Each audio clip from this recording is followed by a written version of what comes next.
Well, now, good morning, good afternoon, and good evening to everybody out there in YouTube land. It's myself, the old skipper, the Numismaniac, and CoinWorld UK's my first mate, Dale. I'm doing well. How's everybody? It's Marlin's in the house. Great to see you, brother. I hope you're doing good. Digging up the history, of course.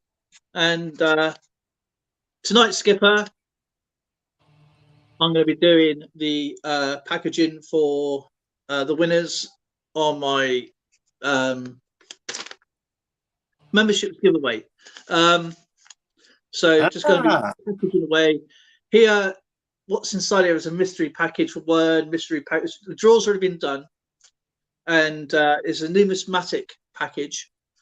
But if somebody wins who's not into coins, I would be quite happy to put a whatever package they're into. So together, so it helps out. Yeah, something like Q-tips and cotton swabs and maybe some Band-Aids. Yeah, imagine that. First aid kit for the medical people. How about that? First aid kit. That's a brilliant thing. First responders would appreciate that. An ambulance, you know. Just want to post this ambulance to Canada, please. But yeah, just get it done. It'll be fine. They won't miss it.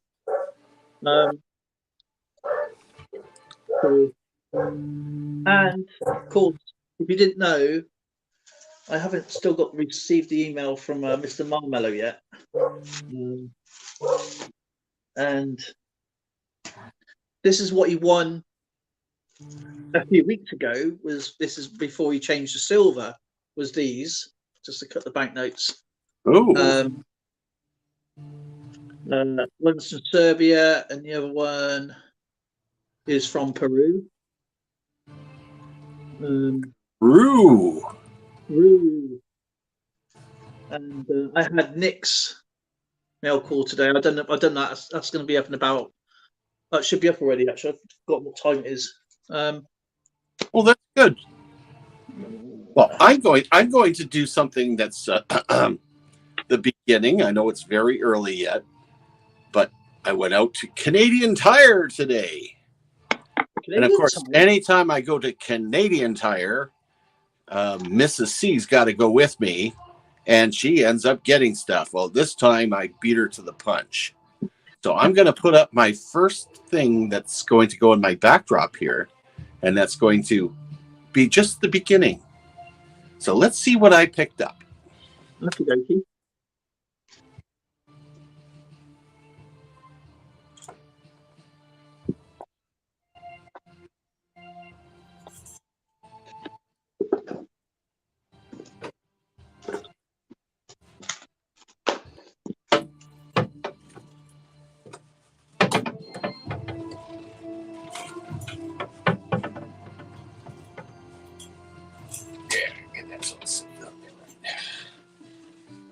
There we go.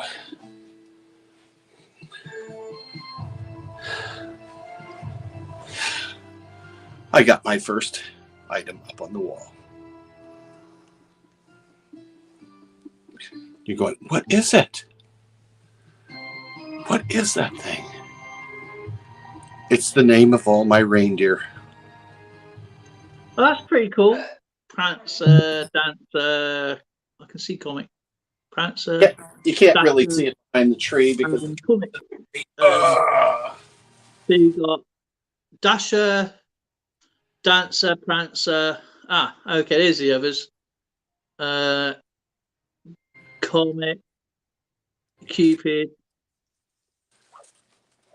I can't see the other one. Donner. And that little guy at the bottom is Rudolph.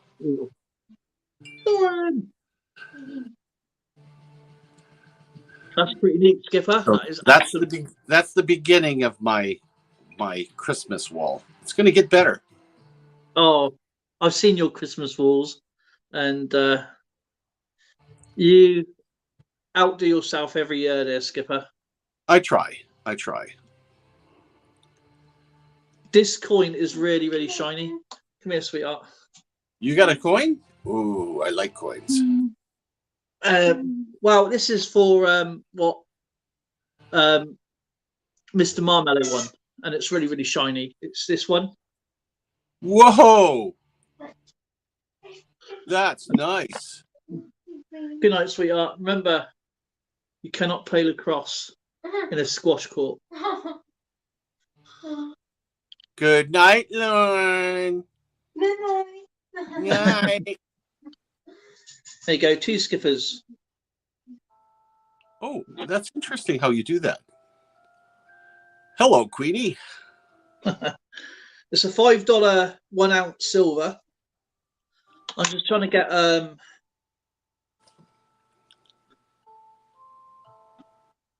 decent picture of it so I can show you what's actually on there. Now and forever Kronos. So it's obviously a timer of some kind. Tokalu 2019 1 ounce fine silver, 3 nines. So that's what I'm going to be sending to his family member or friends. I can't remember.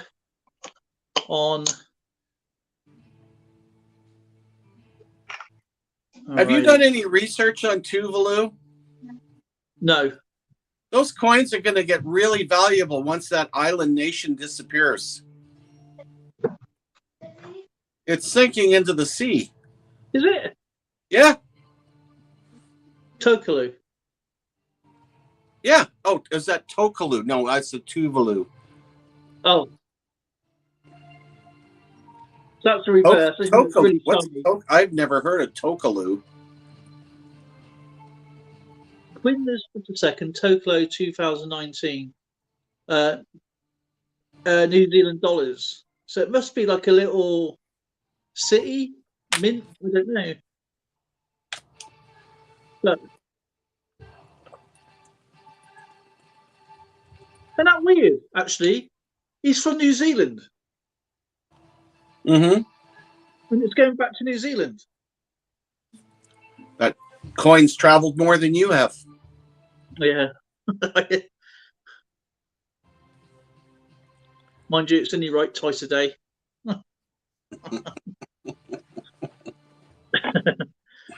That's it for me there, Skipper. Wow. Well, what do I have? I've actually been working on my my British coins last couple days, and I got in my Oscar Peterson, my uncirculated. That's the non-colorized version. I cheaped out and I bought one because I didn't feel like buying a whole roll this time. You know, the mints with those premiums, they're crazy. Love you. Yeah, they are pretty much, man. Sometimes it is best to do that. So that is for Mr. Marmello. So that'll be going to Yorkshire, I think he said. And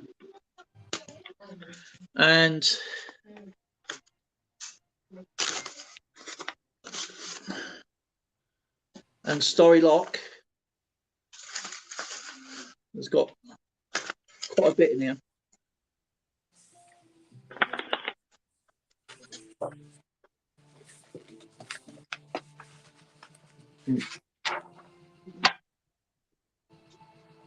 I've even given him a list what he has here. There is 1, 2, 3, 4, 5, 6, 7, 8, 9 items. And that includes a silver coin as well.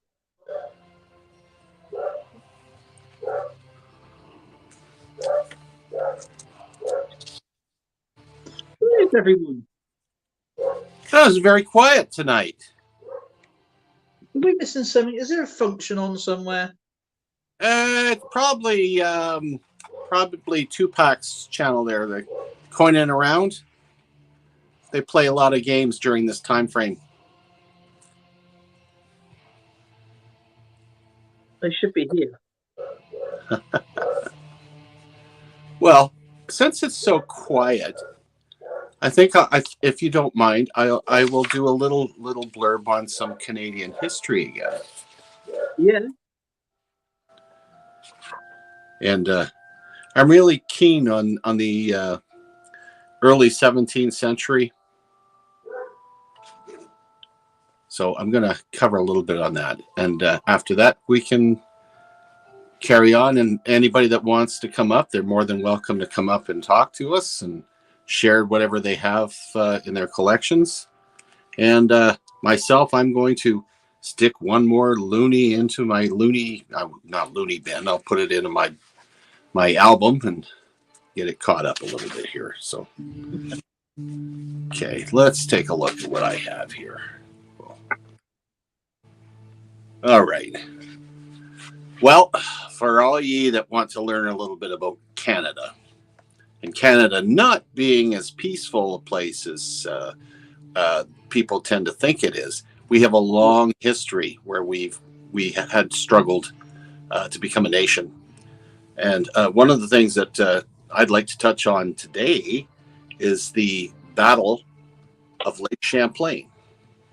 Now, that happened back on the 30th of July, 1609. So it's been a while. A lot of stuff's been going on in Canada over the years. That's true. Now, an explorer, navigator, and gifted cartographer, Samuel de Champlain, is remembered above all as the July 1608 he secured French dominance of the St. Lawrence River, La Rive du Canada, for more than 150 years. Champlain had first explored the St. Lawrence in the spring and summer of 1603, a journey that brought him into contact with the Montagnais, Huron, and Algonquin peoples. In doing so, he entered a long-standing war against the Algonquin-speaking tribes of the Great Lakes region and the Iroquois Confederacy to the south of the river. Intent on maintaining and growing a fur trade, Champlain chose to ally himself with the former. It would, however, be many years before a Frenchman, Champlain himself, would participate in the violence of the ongoing struggle. So it was actually between the Aboriginal peoples that most of the struggle was going on. Despite having struck this vague alliance, the French were quite content to let the war between the Great Lakes Native Americans and the Iroquois Confederacy play out. However, in 1609, Champlain was increasingly troubled by reports that the Iroquois were disrupting his Native American partners in the fur trade. On June 7th, he left Quebec and traveled more than 2,000 kilometers downriver to Tadoussac, where he met with Grave Dupont, a noble man and administrator for New France. The two men discussed the possibilities of arbitrating a peace treaty, or possibly reverting their own position to one of neutrality, which would allow fur trade with both groups. You got to understand, these two native groups did not get along whatsoever. It was quite violent. Champlain and Dupont concluded that a negotiated peace between the Algonquin-speaking Native Americans and the Iroquois Confederacy was impossible. French neutrality, they determined, would be viewed by the Iroquois as a sign of weakness and might very well transform allies into enemies. The following month, accompanied by two unnamed Frenchmen and a good number of Montagnais, Huron, and Algonquin warriors, Champlain set up the river of the Iroquois, now known as the Richelieu River. And this new expedition appealed to both sides of Champlain's character. He had been told of a great lake, the lake that is the gateway to the country to the south. And beyond that, another long river. However, all that lay within or beyond territory controlled by the Iroquois Confederacy and would likely lead to conflict. Thus, Champlain's great love of exploration met with his business interests. Now, through all these negotiations, there was constant warfare. And one of the things that Champlain eventually had to get into the battle, and one of the things that he noted, that he rested his musket against his cheek and aimed directly at one of the three chiefs with the same shot two fell to the ground, and one of their men was wounded. Wow. So you can well imagine there was a lot going on.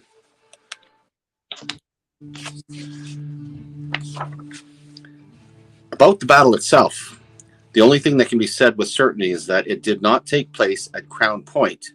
His description of the area quite clearly indicates Ticonderoga as being the actual site of the battle. The shots fired by Champlain at Ticonderoga would have serious consequences for New France. Anything but a serious defeat for the Iroquois Confederacy is only served to anger and solidify an alliance with the British, France's rival on the continent. New France suffered for nearly a century from the raids, sieges, and battles brought by the Iroquois. In 1701, peace between the colony and the Confederacy was finally struck with the signing of the Great Peace of Montreal. Now that's nearly a century. That's almost 100 years. Yet the treaty did not cleanse the bitterness that existed within the Iroquois people. The ill feelings towards New France continued for more than half a century.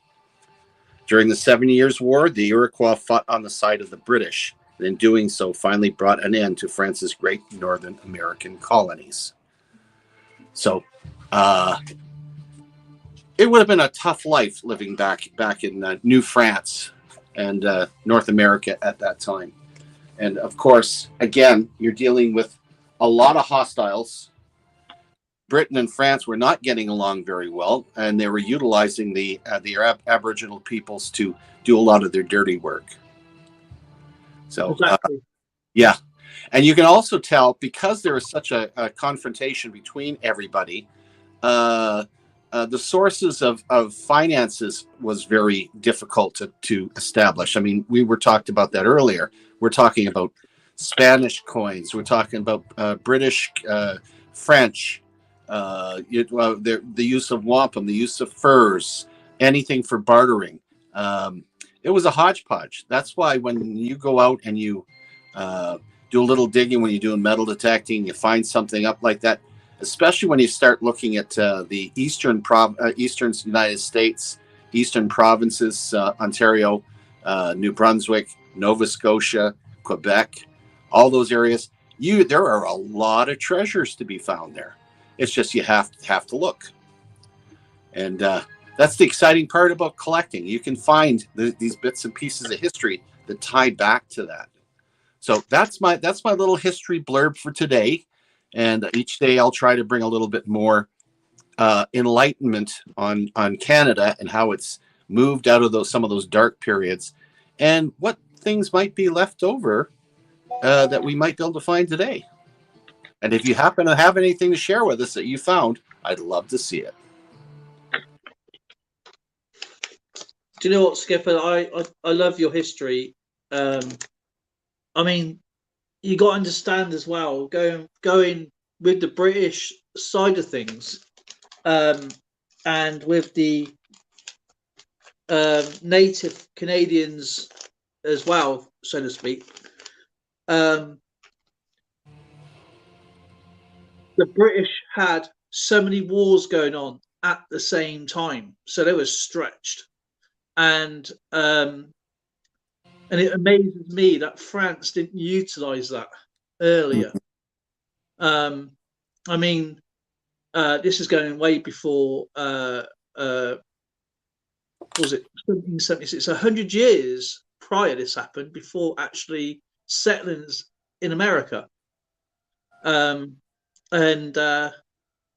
Yeah, there was the thing with the British. We stopped slaying people later on. We started using them as infantry for other, gaining territory. And if you notice, the British used sailors, so they didn't have to go inland because it wasn't feasible to go all the way into land.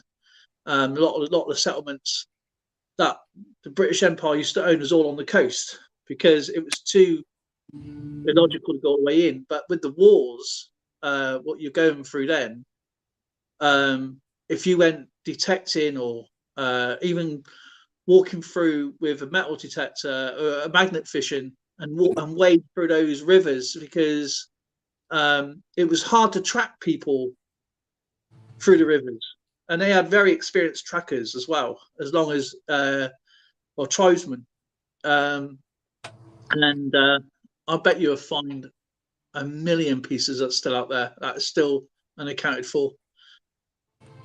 What I find interesting especially when I see some of the folks that are doing a lot of metal detecting in Ontario, is the amount of musket balls that they find. Oh, I mean, it's just phenomenal. The stuff there. Well, think about it. They had to hunt for their food, right? yeah, food, defense, Yeah. Accidental shot. It does. They weren't exactly the most reliable weapons. Musket balls will fall out. You know what I mean? So, yeah, I would love to go over there and go into the right deep wilderness, because that's where a lot of it were, on the edges of the rivers, because that's the only water supply you would have, apart from Canada, of course. Because there was no, obviously you couldn't really track water in, fresh water in. It was all done on the. I'm a Jackson. Nice to see you. If you hear some scraping, that's just me with the sellotape. Hey, he's been there for a while. Yeah, I was listening to you. But no, it was a very, very scary time, because 100 years is a long logistical feat. You know, Michael Hurtneck. I mean, 100 years of backwards and forth, to and fro in, and one minute you was on one side, next minute you're on the other, and there was a lot of that going on. But yeah, it was a scary time for everybody. You wonder why your lifespan was so short, eh? Yeah. I mean, you're considered a very old man when you hit 40. Well, when your life expectancy over there was probably, you lived your life, say 20, 22 years old going over there, and you don't know whether you're going to make the crossing in the first place, or which must have not been a very nice, it wasn't exactly a luxury liner, was it? You was part of the crew. You know what I mean? Yeah, exactly. And then you had your training on there. It was probably rough seas. It was not, this is for the French. The French had to get troops there as well as the English. You had to trap in, you had to go through unknown territory. It wasn't mapped out. The maps are probably wrong. A lot of people got lost. You know what I mean? Well, essentially, you would, in a lot of cases, you would have a cartographer that came along with you that would be doing the mapping as you went. Yeah, but it's only as good as it's drawn. Yeah. It's only as good as it. But when you, that is like one part of your communication. That's when your logistics. It's only as good as deeper you go. Then once that's retrieved, then your the surrounding areas. But again, that's if they survive defeat. That's on both. I'm talking about every side, not just the English side. BC Treasure Trails. Nice to see you in the house. BC, good to see you. I don't think really. The French and English, when they first went there to fight, and prior, I don't think they really understood how big Canada was or is. Oh heck no! Can you imagine? Are we there yet? And then of course we got DJ who's already figured out how big the country is already. He's down below us there.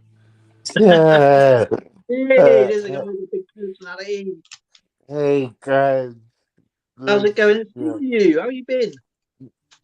Yeah, I've been good. It's been crazy since the whole thing happened, but yeah, so I'm not always able to jump on licenses that I want to jump into. So, Oh, okay. yeah. I'm surprised you find the time considering how many channels you visit. He does. Yeah, that I reckon too. he's like. I That reckon there's must too. be more of him. Mm, Um, yep.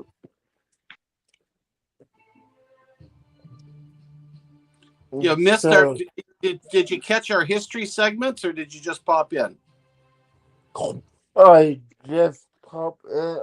I just got it. I just got done with dinner. So, yeah. Mm. Yeah, BC Treasure Trails. I know how small our population is. Yeah. I think we're roughly about half the population of the Great Britain too. Yeah. I mean, they got double the population, and they're a third the size of Alberta, for Pete's sake. I don't know where they put them all. I think they put them all in Swinton. Yeah. I mean, you're probably what a tenth of the population of the U.S. It's pretty big and spread. Well, you got to understand too. You got a lot more space that's usable. You get up to Canada here, we got 90% of the population living within 100 miles of the U.S. border because it's warmer there.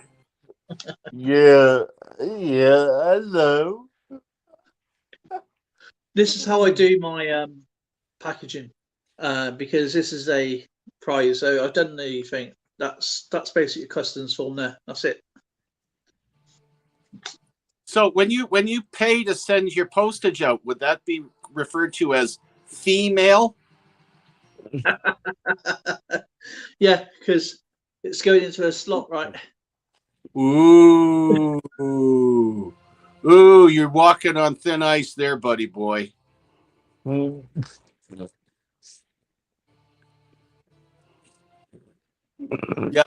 I told Mrs. C a joke today, and I get smacked again.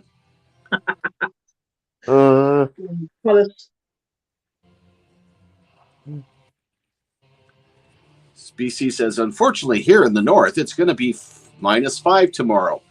Maybe where you are. We're actually getting really nice weather here in Alberta.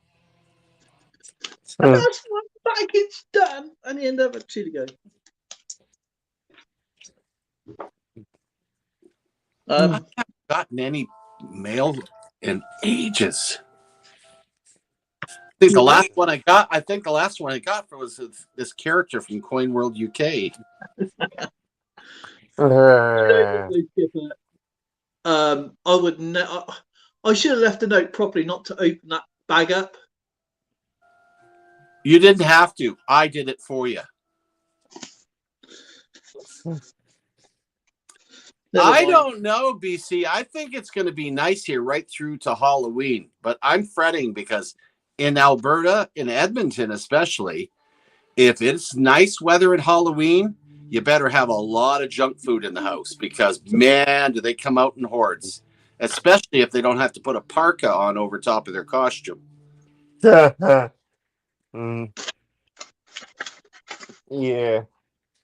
The dilemma here is the kids, if really cold out, let's say it hits -35 here. Well, they're not going to go door to door trick or treating. Where do they go? The malls. And how do the malls handle the influx of kids all dressed? Sure, it's warm. Sure, they're all dressed up so they don't have to wear parkas inside the mall. But when they get in there, they give them hard candies, stuff that's like the candies you don't want to give kids because you end up with your house egged.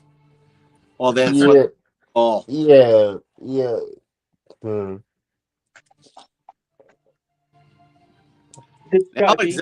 Alexander Smith, kin of mine's here. Hello.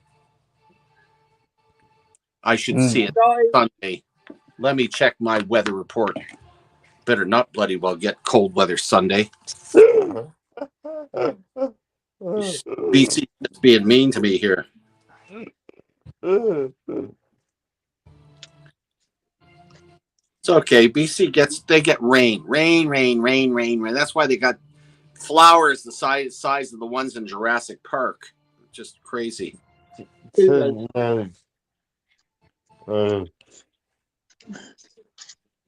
I don't know what rain looks like. It just comes down in a big lump here. It's one big, massive, usual lump.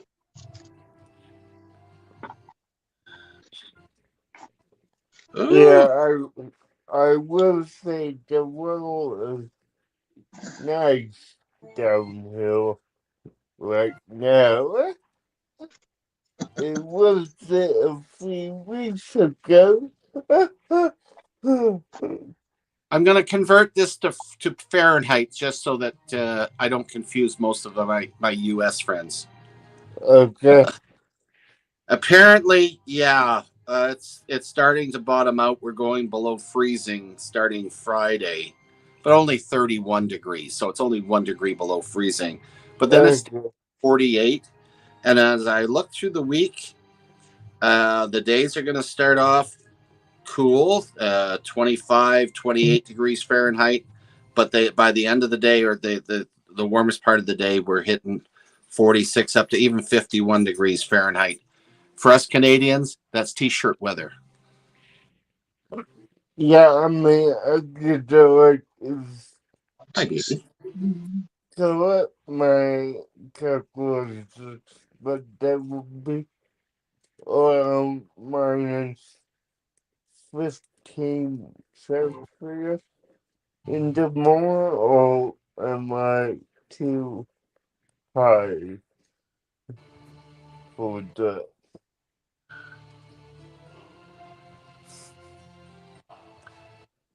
Yeah, I see. What do we got here? Alexander Smith says we get rain and it's soaked right through. Well, of course it does. You're using Scotland for Pete's sake.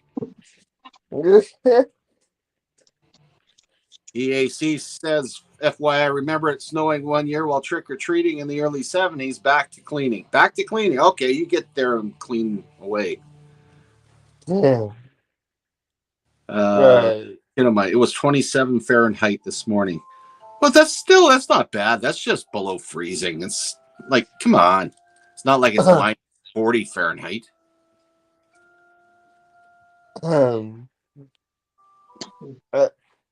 I get that wouldn't be bad to people who are used to it, but yeah, of course. Yeah, if we got 27 degrees here, yeah, I'm putting on layers of clothes. So, You know, DJ, we had American soldiers that came up here in the winter, and then of course they came with all their American kit. It was pretty good for down south. They got up here and they froze. Yeah, what would you? That's just t-shirt weather. Yeah, what would you expect? I mean, if there was a warmer climate, they're not gonna be critical. Yeah, it happens both ways though. I went down there during the summer and I was wearing what I thought was summer kit for up here, and it was so bloody hot down there. The boot polish on my boots melted. Like, what the heck?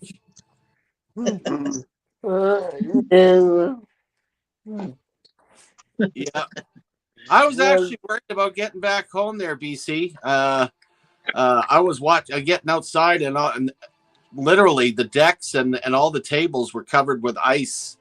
I go, oh great, me driving home, with all season tires through the Rockies. You don't want that. It's just nasty. So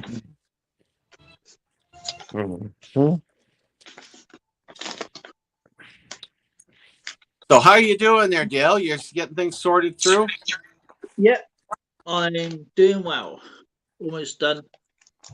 Well, I'm going to grab my Canadian Looney album, and I'm going to put in that Oscar Peterson non-colorized, which is only 1 million minted, and put it in my album. Nice. Word.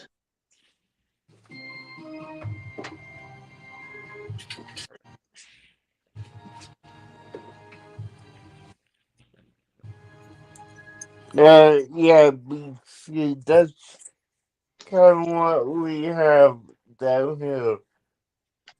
In Florida, we have summer and hurricane season.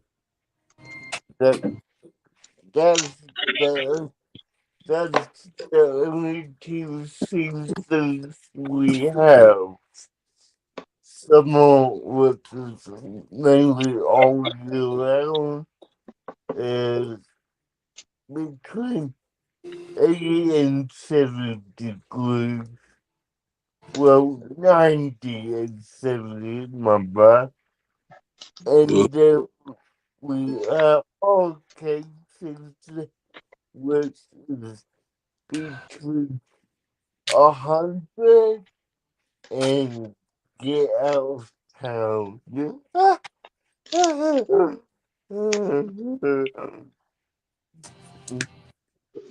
got Alpha. Okay, there's my I'll wear that again. little loonies, and I get my Oscar Peterson in there. You're gonna have to get some more labels. No, you don't. My shiny little Oscar Peterson. Ooh. Nice. Put that in there. Get in there, boy. Now. Yay! Lady Robin's in the house. Lady Broven, BC Treasure Trails, Kinnaman. Sorry, guys. Sorry, Alex. I'm just a little bit busy at the moment trying to find a piece of information. Piece of information, huh? Piece of Christianity.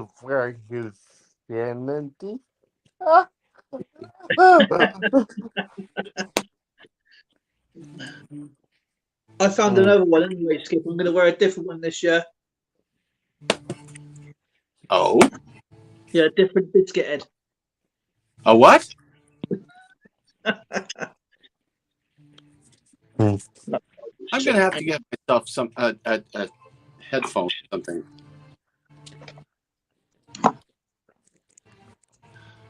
Hang on, I put my charger's working. Nick Molnar's in the house. Nice. Nick Molnar! Thank you. I wonder if Nick saw my last metal detecting video. He would have liked that one. Oh, I'm pretty sure you would. I've got to change the charger over because there we go. Right. Okay.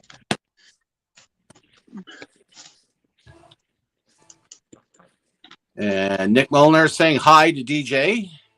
Hey, Nick. What's up? Hey. It's good to see you, Nick. You're welcome, Nick. No, thank you, brother. Absolutely love your. I don't know if everybody's seen it. What you said to me, my brother. I really do appreciate that. And I hope I've got some of the information right on there. But I'm pretty sure if I've got anything wrong, you'll let me know.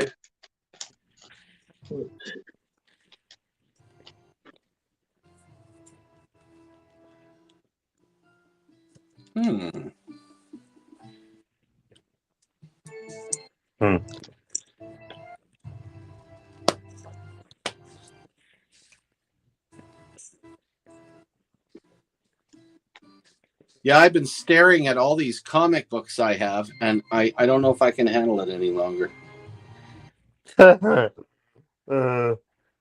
It's just not right that I cannot look at these things. Which ones?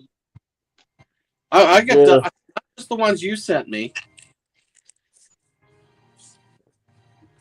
I mean, yeah, it's nice to collect them, but it'd be really nice to know what the contents are. yeah, I get those you wore in mint condition, but you want to read it as well. Yeah, you got it all right. So how is Lady Braven doing? How is Skin of Mine? I've been finding some interesting things. Cool. I forgot. I was really wanting to ride a motorcycle. Then I realized I can't get on a bike. So how the heck am I going to buy a motorcycle? So that goes in the ditch right there. I got a bike before I passed the test. I realized that I really got into Harry Potter. Did you realise? I don't even know if I even looked at this yet. Oh,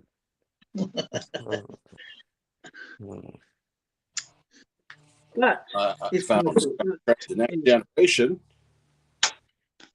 Star the universe. Trying to see what year that was. That's been sitting in my storage area forever. But I figure it's got to be just as old as the Star Log that I found. maybe. Star Log. And apparently they've had a whole bunch of coins that they came out that year, whatever year that was. Gee, I can actually read this book. That's cool. Oh yeah, totally. Arnold Schwarzenegger, new film. That was the one where he's on the Red Planet. What the heck? Which one was that? Oh, it was on the tip of my tongue. That was 2 weeks. I'll be having time for cornflakes. Oh God, red. No, that's Red Sonja. Not Red Dwarf. No, it wasn't Red Dwarf. It was Total Recall. Total Recall, yeah. Nick. And then I got that one I found. So you can tell I'm a trekker. It's terrible. Oh wait a minute, it was only like You're definitely a tricky. Yeah. 250. Okay, here's a good one. It's got to be in the 90s. Found that one there. Right age, only 90s, I would say. Yeah, it's got to be the mid 90s. Oh, this one's September, October 92. Yeah, that's what I thought, because did the Star Trek series and Ooh, another person likes comic books. Hey, there's Neil. no. Hey Neil, what's up? Neil's doing his giveaway, guys. By the way, get and enter it. You could get yourself a slab comic and the Crow doll. June 1993. There's an old one. Neil, come on up.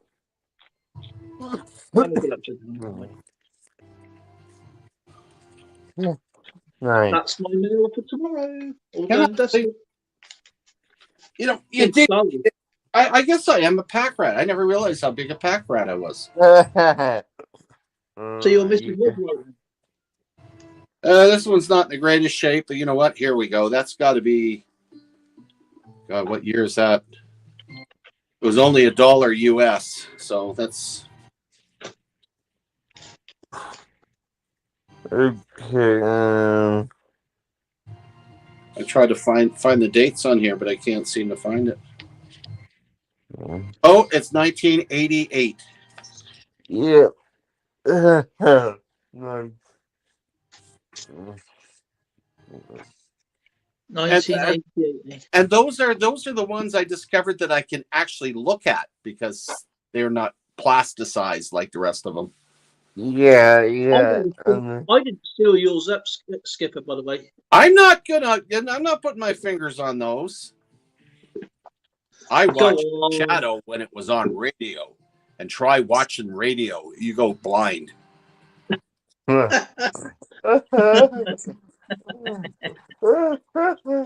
is Neil doing? There, now I got the whole handsome trio here. Anybody else want to come up? Links in the chat. Yeah, hey Neil, come on, Neil, come on up. Neil. I build arcades as a hobby.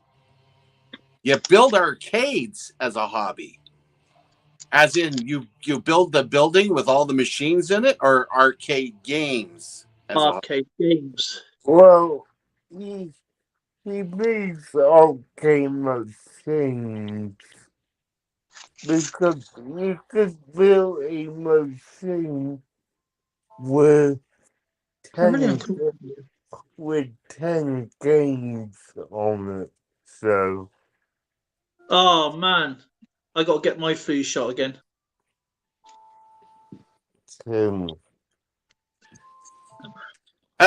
By the way, I meant to ask you: in the UK, do chimney sweeps have to have flu shots? Yeah, they get the flu very well.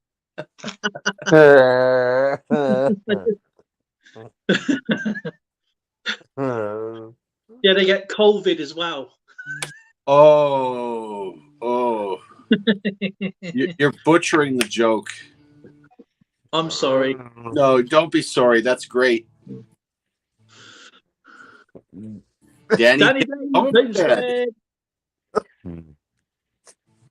well, hello. I'm sorry for that, Lady Braven. Get well soon, everybody. See, he says collecting is not dangerous on everybody's bodily health.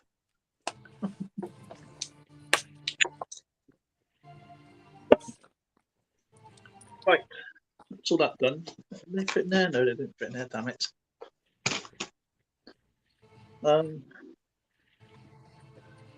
Right. That's that done. That's that done. You know, back in my youth, I used to go door to door and collect thumbtacks. Hey, And donate to the local school, but I used to get beat up all the time. Apparently, people didn't like tax collectors.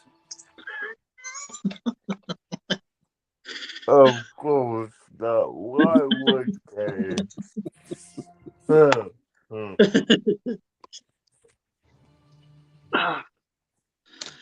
Skipper's on one tonight. Colin, Skipper, give some more.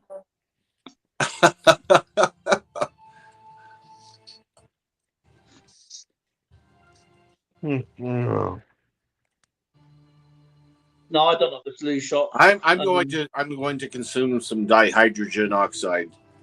Hold on. Nitrogen oxide? Dihydrogen. You mean hydrogen oxygen? Hydrogenated oxygen? Yeah.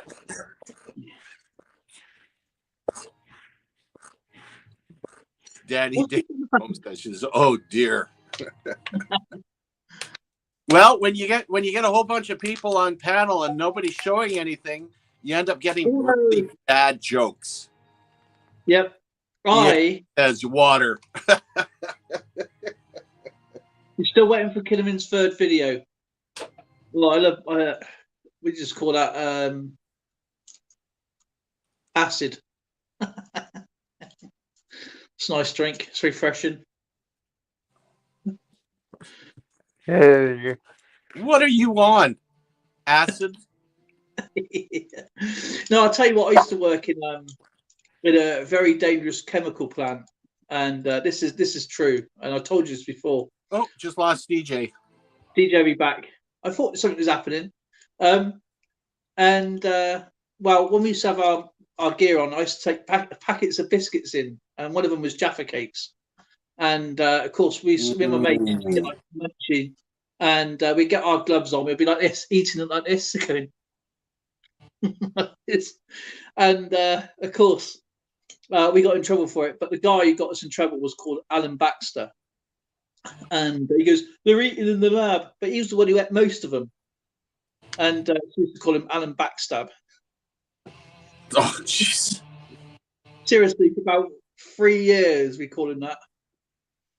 So I stopped bringing in biscuits. I had to stop bringing in biscuits. Danny, why don't you come up on the live chat and tell us about your live feed and what it is that you're going to be doing?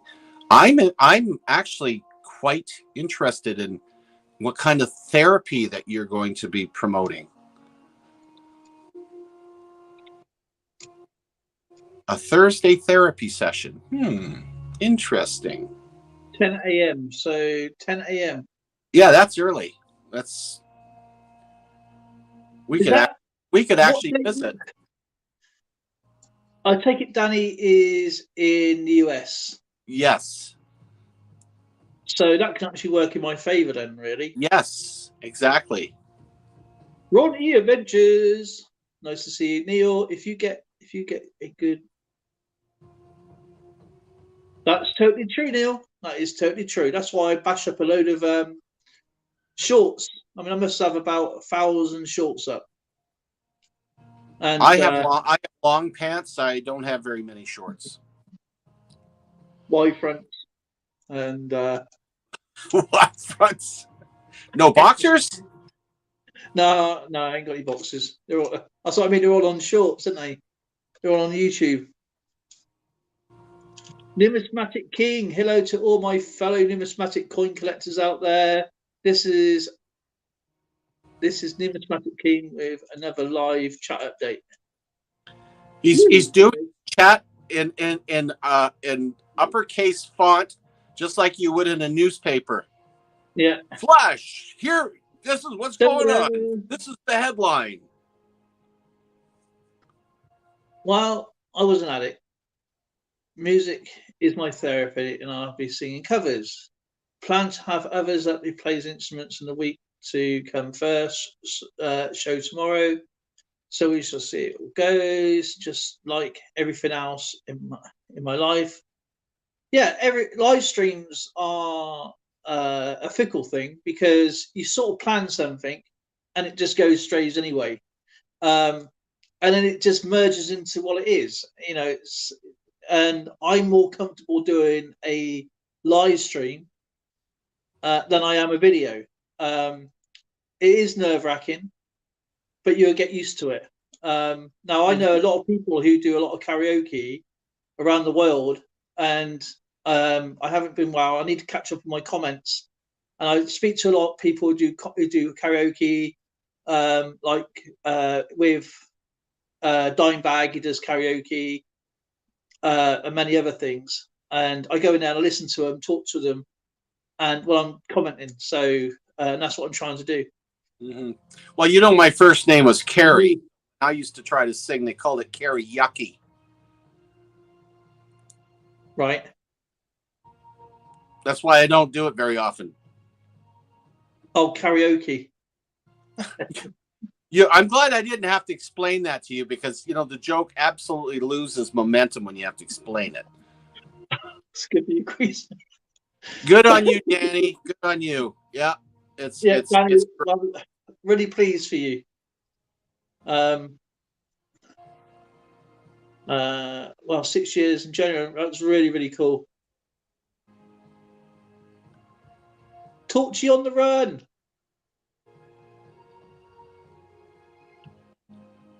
Link to join the link in the chat. Can I put it up before buggering this thing up? Can I do it? Can I do it? What's that? Oh, he wants the link put in. Where is Al, Shafe, and Nicole? I wonder what they're doing today.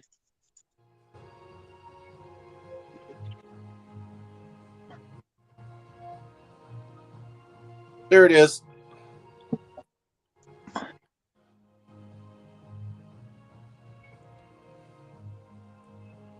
Like those lights, guys, we've got, there's actually quite a few people in. I reckon you should go to that history again because you missed out a lot of students. Oh, you want me to go do a second segment on history? If you want to, it's entirely up to you. Well.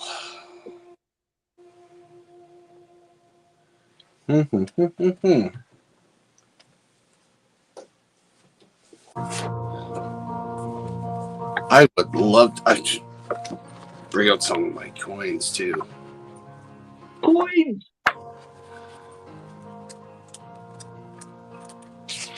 All love coins. Neil's got quite a collection going on, ain't it, Neil?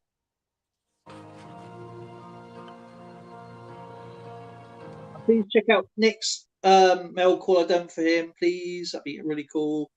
Right. Alrighty. I will move on to the Battle of Quebec.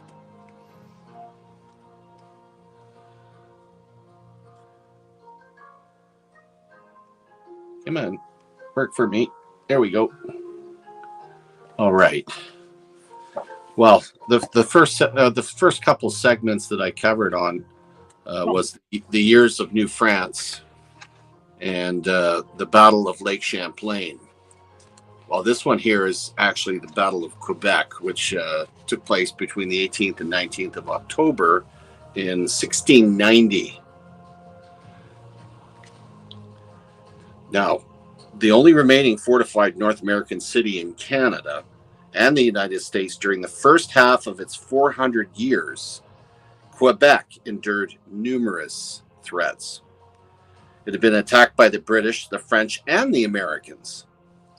As capital of New France, the town was the site of what is, without argument, the most famous battle to be fought on Canadian soil, the Battle of the Plains of Abraham. That's where Wolfe defeated Montcalm. Tremendous battle that went on there. Followed by nearly 7 decades, the very first assault on the town, an event which took place during the War of the Grand Alliance. The conflict began in May of 1689 after England's William III joined the League of Augsburg to form the Grand Alliance against France. Under the name of King William's War, fighting in the North American theater became 3 months later when 1,500 Iroquois attacked the French settlement at Lachine, present-day Lachine on the island of Montreal. Oh, I've been there.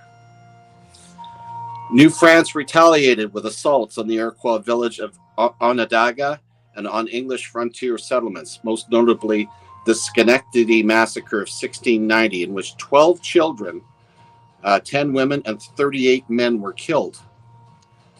This and other horrors were overshadowed on the 19th of May, 1690, by the first significant large-scale battle of the North American campaign. 7 warships carrying 736 men from England's Massachusetts Bay Colony attacked Port Royal, present-day Annapolis Royal. I've been there too. The capital of the French colony of Acadia, with its 70-man garrison taken by surprise, its fortifications in the state of disrepair, and its cannons unmounted. Port Royal was taken without a fight. Led by their commander, Major General Sir William Phillips, the New Englanders plundered the settlement before returning with hostages to their base in Boston, leaving a puppet government behind.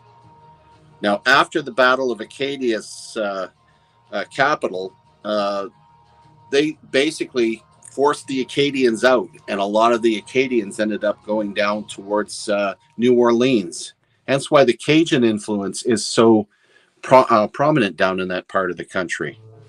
They also headed off in places like the Caribbean, and they even ventured to the coast of Haiti. It was a crazy time to live in. So Canada, right from the beginning, again, was not a very peaceful or safe place.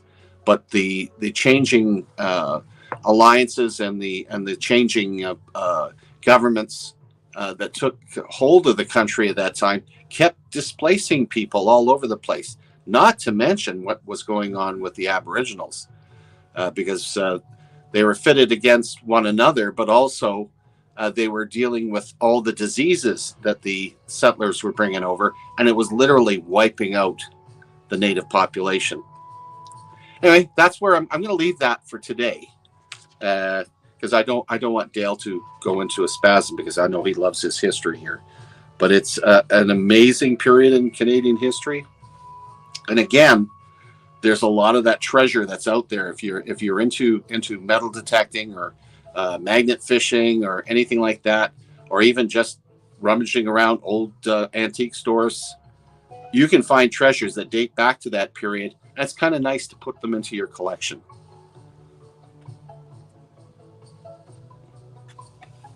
Doing very well, thank you.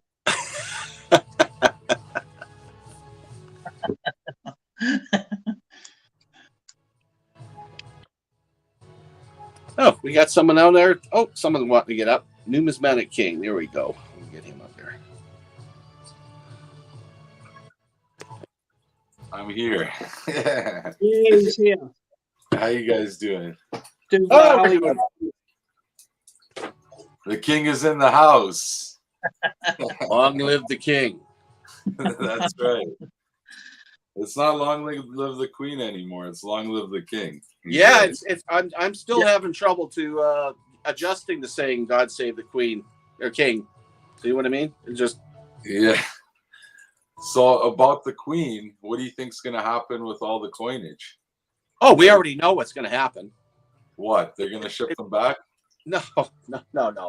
It's going to be it's going to be a gradual change. In the new year, you're probably going to see some, but it'll happen eventually. So that means all these coins are going to be numismatics. No, not really. No, it's still. Well, think about it. Technically, she's dead, right? And they're not going to make any more. True. There is a lot. There is a lot. Oh, there's an awful lot. It's still going to be, well, what was the mintage? What's the grade of the coin? What is the composition of the coin? All the factors. What's the demand for that coin? All those, as you know, in numismatics, it's a fickle thing that we're playing around here. Yeah. Obviously, everything's not going to go up in price. But the ones that are already up in price, they're just going to shoot. Oh heck! Oh yeah! You're gonna see a change. Some people think I'm crazy, right? They're like, "Oh, there's too many." I'm like, "Yeah, but don't underestimate the good ones." Just remember, as time goes by, I probably will never live long enough to see this again, because I've done what a lot of people hasn't done with the new coins. They're chasing the commemorative new coins, like the post-decimal coins. I've got all half p, 1p, 2p, 5p, 10p, 20p, and 50p and £2 coins, and £1 coins. Forgot about them, and £1 coins. So I'm pretty much done. The only ones I'm not going to get is the really uncirculated stuff that is from, say, Pobjoy and things like that, because to me that was just a commemorative coin that is just there to make money. That is not a circulated coin that would go into that we've used. That's the non-mintage ones that you can't really put a figure on. They say they got this many, they've got this many, and if you look around the websites, there is so many sets out there that were made just to make money. The unofficial sets. I'm not talking about the Royal Mint sets. I'm talking about the unofficial sets. That's the ones I'm not interested in. But I have all the denominations. I even have the post-decimal coins of Queen Elizabeth II. So that's pretty cool. Any Jubilee commemoratives? I do have Jubilee commemoratives, yes, I do. I think those ones are going to be good. It depends on obviously there was billions are made with the from the silver right up to the platinum jubilee. But the silver crowns and them are going to be precious metals, are going to be worth more. But the Krupo nickel, they're just going to be 10 to the dozen, you know. But with the new coins out, with Charles on there, now one thing I don't agree on with the new coins is that they lost the Latin. I like the Latin on the coins because it's part of the history. Now it doesn't have the Latin on there, but that's all it is. Hey, I never saw Aladdin on the coins. I don't know what you're talking. Are you talking about Aladdin and Disney? No, Latin. I know. I'm just He's yanking your chain. I know. I never seen Aladdin. I haven't actually, to be honest. Yeah, yeah. If you got Aladdin on the coins, you got to rub the coin in order to make it work. Well, you put one of them. You don't give me my 3 wishes. 3 witches. Wishes. It's all right. It's just Canadian. You're in a hocus pocus, are you? Oh, I'm sorry. I have the. You know, we had the opportunity. We got to do it. But anyway. yeah, this is my baby for the modern coins, man. I got them all. It's up to date now. I got my Oscar Peterson colorized and non-colorized. Yeah, Canada $1, but is there $2 coins in that book? well, I could, if you really want to see $2, I can show you $2 still coming out your ears. You know what I'm looking for? I'm looking for the Jazz Man. I just got these 2 rolls. You know what I'm talking about, right? The Jazz Man, the purple.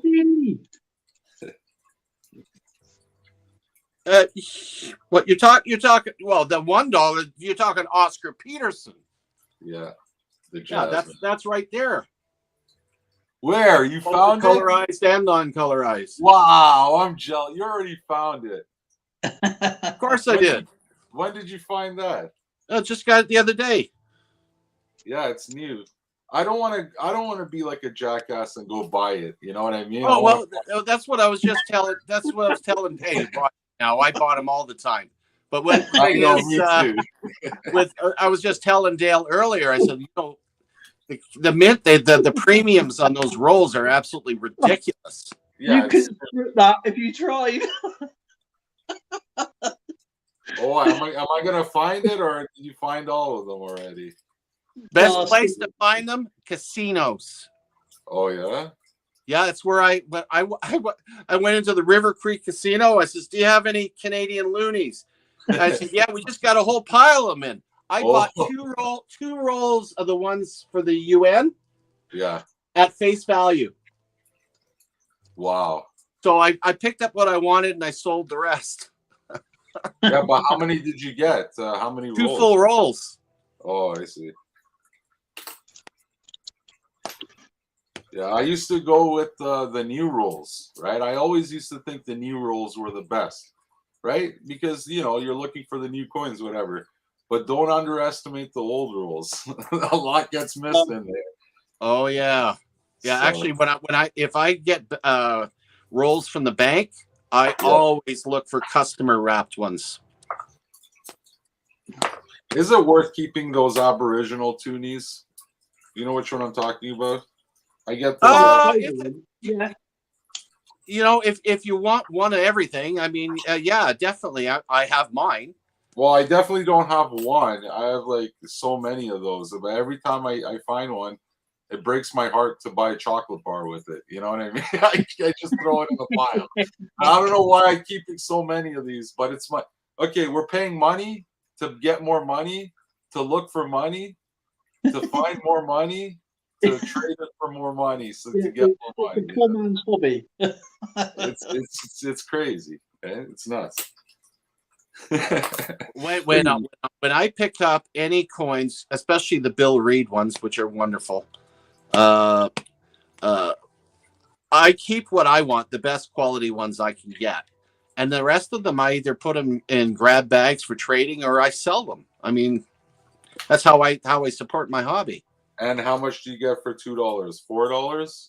Depends on the grade, but yeah, typically you double it. Skipper, don't I owe you any money? Why? Do you want to? No, didn't I buy something off you a while ago? I don't know. I don't worry about it. How much do I owe you? I think I was the last one to buy anything off of you. No, that was something different. I'm pretty sure I bought a coin off of you. Really? And then doesn't it blow your mind when you sell $2 for $4? No, not anymore. As It used to. a numismatist, I'm used to it. I never look at the dollar value. I look at what the numismatic value is. I had to train my wife how to do that. Oh, Yeah, she's here it really is. good as well. She traces perfection. Okay, I didn't find it, but this is another one of those, the bullshit pile, I call it. I'm going to throw that in there for some reason. Do you see that? The year 2000? Yeah, Oh, the polar bear ones. The 3 polar bears. the three Oh, polar the bear. polar bears. Yeah. Is it the mum and 2 cubs or something? Oh, yeah. I heard noises. The king's playing with Toonie, so I bet my Toonie book's out instead of my Looney one. Yeah, so how much is this worth now? Is it $4 now? Europeans. Okay, that was 2000, right? Depends Yeah. on depends on how good it is. Ah, they're all shit, man. I'm getting them from circulation. I find it amazing that the Europeans didn't also get diseases from the natives. Well, we probably gave the diseases to the natives, to be fair.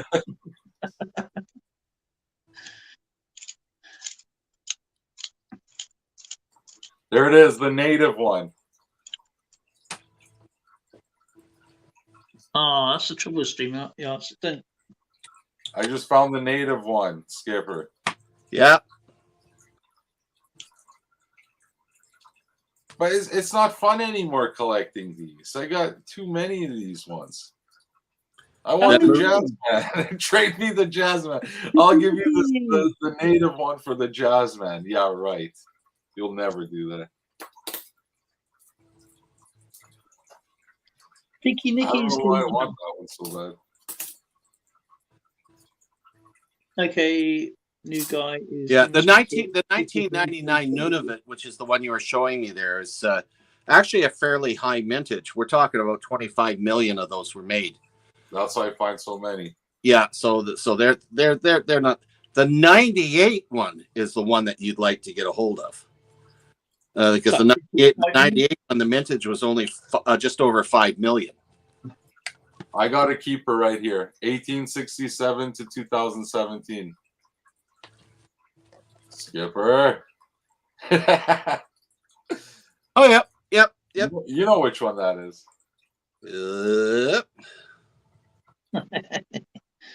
That's the 150 years. I was around. I enjoyed the 1967 one. 100, so I was there for the 100, and then 150. Geez, I wonder if I can make 200. That'd be cool. You're old. Wow. Soon you're gonna be a numismatic. You're gonna have to start. Yeah, that's true. Yeah, I'll be in some jar somewhere. You'd have to collect him. He's going to be. I think he's got like on his bottom of his foot. What? Was made in Canada. What's the mintage on this one? 1867 to 2017. Well, that's going to be. I'm going to say that's the 50. 17. Ooh. That's actually, I think, fairly low. I reckon it's about 3 million. It's This nice is to see heroes. Nicky. Support each other, guys. Make your links in. Hey, what's that? I don't know. Numismatic Queen just gave me this. I guess she found it in her change. I have a dealer. It looks like gold. You would love this, King. I have a dealer that comes to my house, He brings his plastic totes with him, and Yeah. he sits down next to me, and he goes through all my albums, and he goes, I got a better one than this one. Let's see what we can switch for it. And by the time I finish up, I end up with shiny stuff. Like shiny is the newest stuff I can possibly get. Yeah, you get those are good condition. Yeah. You get the good ones, I know. Man. But Those I mean, like the ones you buy from the mint. They're so clean. yeah, but a lot of them aren't. I know. I have you bought, got I them. have You bought found rolls, them. but I sell all the ones that are extra.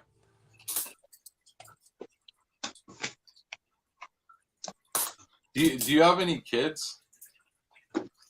Geez, I've got kids, all right. I've got kids range. Let's see, what's my oldest is 49, and so I guess you can't call him a kid anymore. And my youngest is 32. Are they interested or no? My grandson is interested in collecting. I've been sending him stuff, and it's driving my son crazy because he's not into it. But my grandson is like, yeah, what else do you got for me? And That's good. You have to, man, because the hobby was gonna die if his kid, which is your grandson, yeah. wasn't interested, right? That would be heartbreaking. Oh, they love it. They absolutely love it. And of course, I get a kick out of the fact that it's driving my son crazy. I'm going, maybe that's like priming the pump. Maybe that'll get him going for it. But no, my son's been too busy trying to provide a living for his family and whatnot. He just doesn't take time for hobbies. Yeah. I found another keeper. This one's the last one, and it was a good one. So Vinny. what sort of coins do you like collecting exactly? This one's really nice. It's Vinny. The Vimy Ridge one? Yeah, of course. Sorry, what was that first, mate? What sort of coins do you like collecting? Is it war coins, just Canadian, or is it US, British, post-decimal, pre-decimal? To be honest, I started off with the Cook Islands. Okay, those coins blew me away. And then I got into the Perth Mint Australia. And then something inside me said, hey, what are you doing? You live in Canada, you know? And then I started getting into Royal Canadian Mint. The best. Your start was way smarter than mine. I was stupid. I think I took a dumb pill. Yeah. I started collecting Bradford Exchange coins. Oh, wow. And they're like $50 a piece, and they are clad. They look okay, but they're junk. And then someone came along that said, are you stupid or something? Stupid is as stupid does. Anyway, the guy comes over and he says, you know what? I have a collection of a box of coins here, weighs about 16 pounds. You help me sort through these. You can keep all the duplicates. Well, that was it. 2 weeks later, I was a hardcore collector, and forget the Bradford stuff. Then you were hooked. That's how you got hooked. Oh, that's how I got hooked. And I didn't get hooked till I turned 65. Well, I'm still a young lad. Yeah, I can tell. I got into it in my 20s. But was the question, how did you get into it or why? Me? How? Yeah. Yeah, because it's different if you ask, how did you get into the hobby or why did you get into the hobby? Well, I fell into the hobby. I was just, when I was a kid, I was about 7. I was just playing with some coins, some older coins, and I didn't know what they were because I never seen those types of coins. I was trying to put the dates together. That's how I started. And then why did you start? Just because it was fun? Just trying to get the same coins out of my pocket money, trying to put them together, trying to get the dates, finding out where they came from, who made them. It was just a hobby. Yeah, it's always been a hobby. It's not. I mean, I don't take it seriously. I mean, I do collect seriously, but I don't take it seriously, if that makes sense. I like what I like. I go for something old, something silver, something weird and wonderful. I do. I love olden coins. I like ancient coins. Mm-hmm. Roman coins, Celtic coins, Chetan coins, any kind of world coins, silver. I do silver pouring. I do obviously I do post-decimal coins, pre-decimal coins. I try and find the obscure coins throughout the world. I found some really good gems. I found coins that only has like 50,000 made, in a certain country. So, and they're quite old. So, and they're rare from getting around the world, if from the world perspective. So, to have one of them finally end up in your collection is a feat.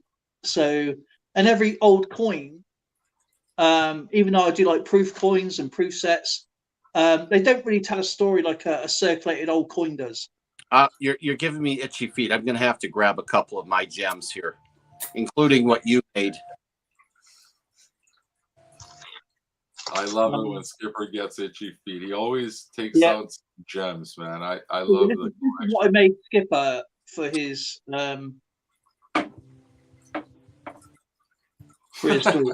itchy feet. He's giving me itchy feet now too. It's gonna be a showdown. Wednesday showdown. But the reason why you guys got into it wrong, what is that? That's a silver pour. That's my design there. Oh, nice. And, that's what it looks like. Oh, it's a pumpkin. That's cute.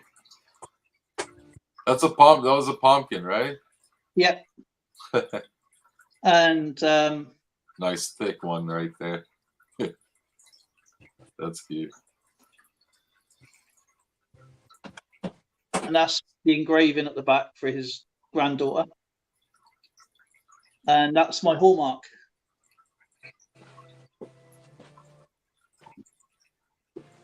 And the good thing about that is I had on there, which is rare because this is after the Queen died. I've managed to get the 7th Jubilee hallmark put on there as well. My granddaughter is going to love that coin. There you go.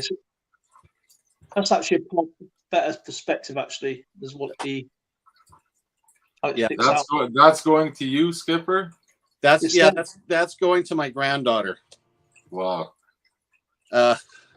This is the one that he did for me. Whoa! Did he? He actually hand poured that for me. Wow. You can tell by the way I'm holding it. That's a big chunk. Yeah. Yeah. How if you thick is if you get a Morgan dollar, that silver poured, I think that is probably around. That's bigger. That's way bigger than a Morgan. Yeah, the Morgan's the size of the smaller circle in there, probably. Yeah. Now, this one. This is what I'm about to show you. This again, because we're so diverse in the hobby. Classical numismatics is a whole different ball game. First off, if you're getting into it, you have to be a special type of person, and I'm not that kind of guy. Even though I will collect them, you have to like doing a lot of research. Otherwise, you have to do like I do and cheat and get something that's already has an attribution done to it. And this one here is called a Mark Antony. It was from 44 to 30 BC. It's a legionary denarius. It was the military mint, 17 millimeters, 3.3 grams. And it was found. This is what I love about this stuff because they get the research. It was actually found in a buried war galley under the where what was considered a right of the ore.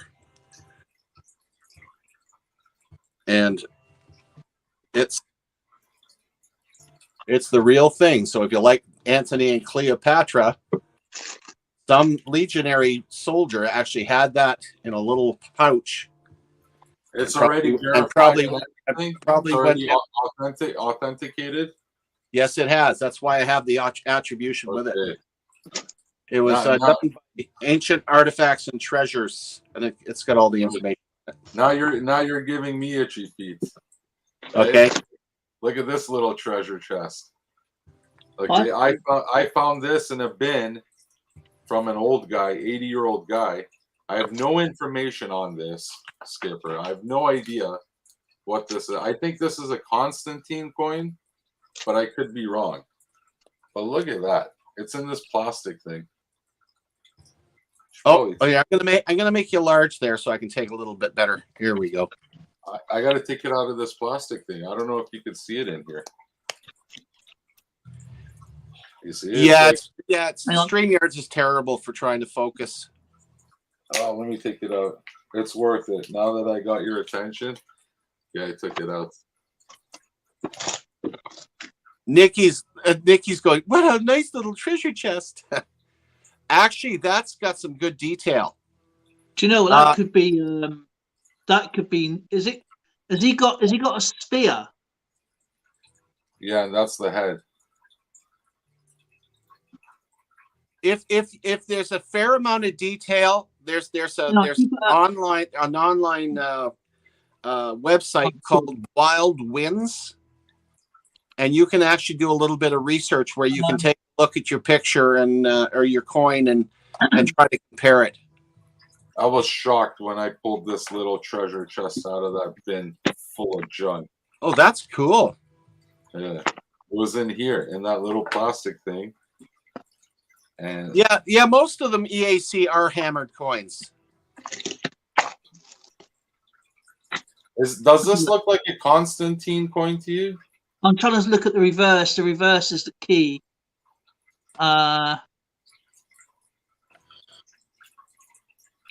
Because he's asking me if it's a Constantine. I have to pull up my Constantine to see. there's different types, remember, so you can have a Yes, Constantine because even though the Constantine coin, the Emperor, they always never use the Emperor. They might have used the General with a different reverse at the time where they were situated. So the wording is very important. So the reverse is very, very important. It looks like. How am I going to read this? Though I can't read Greek. What language? Coin microscope. No, but I can't read the language, is what I'm saying. No, but you can transcribe the shape of the letters. Good night, Nick. Thank you, Nick, for the postcards, brother. I really do appreciate that. Picky Nicky, thank you very much for stopping in.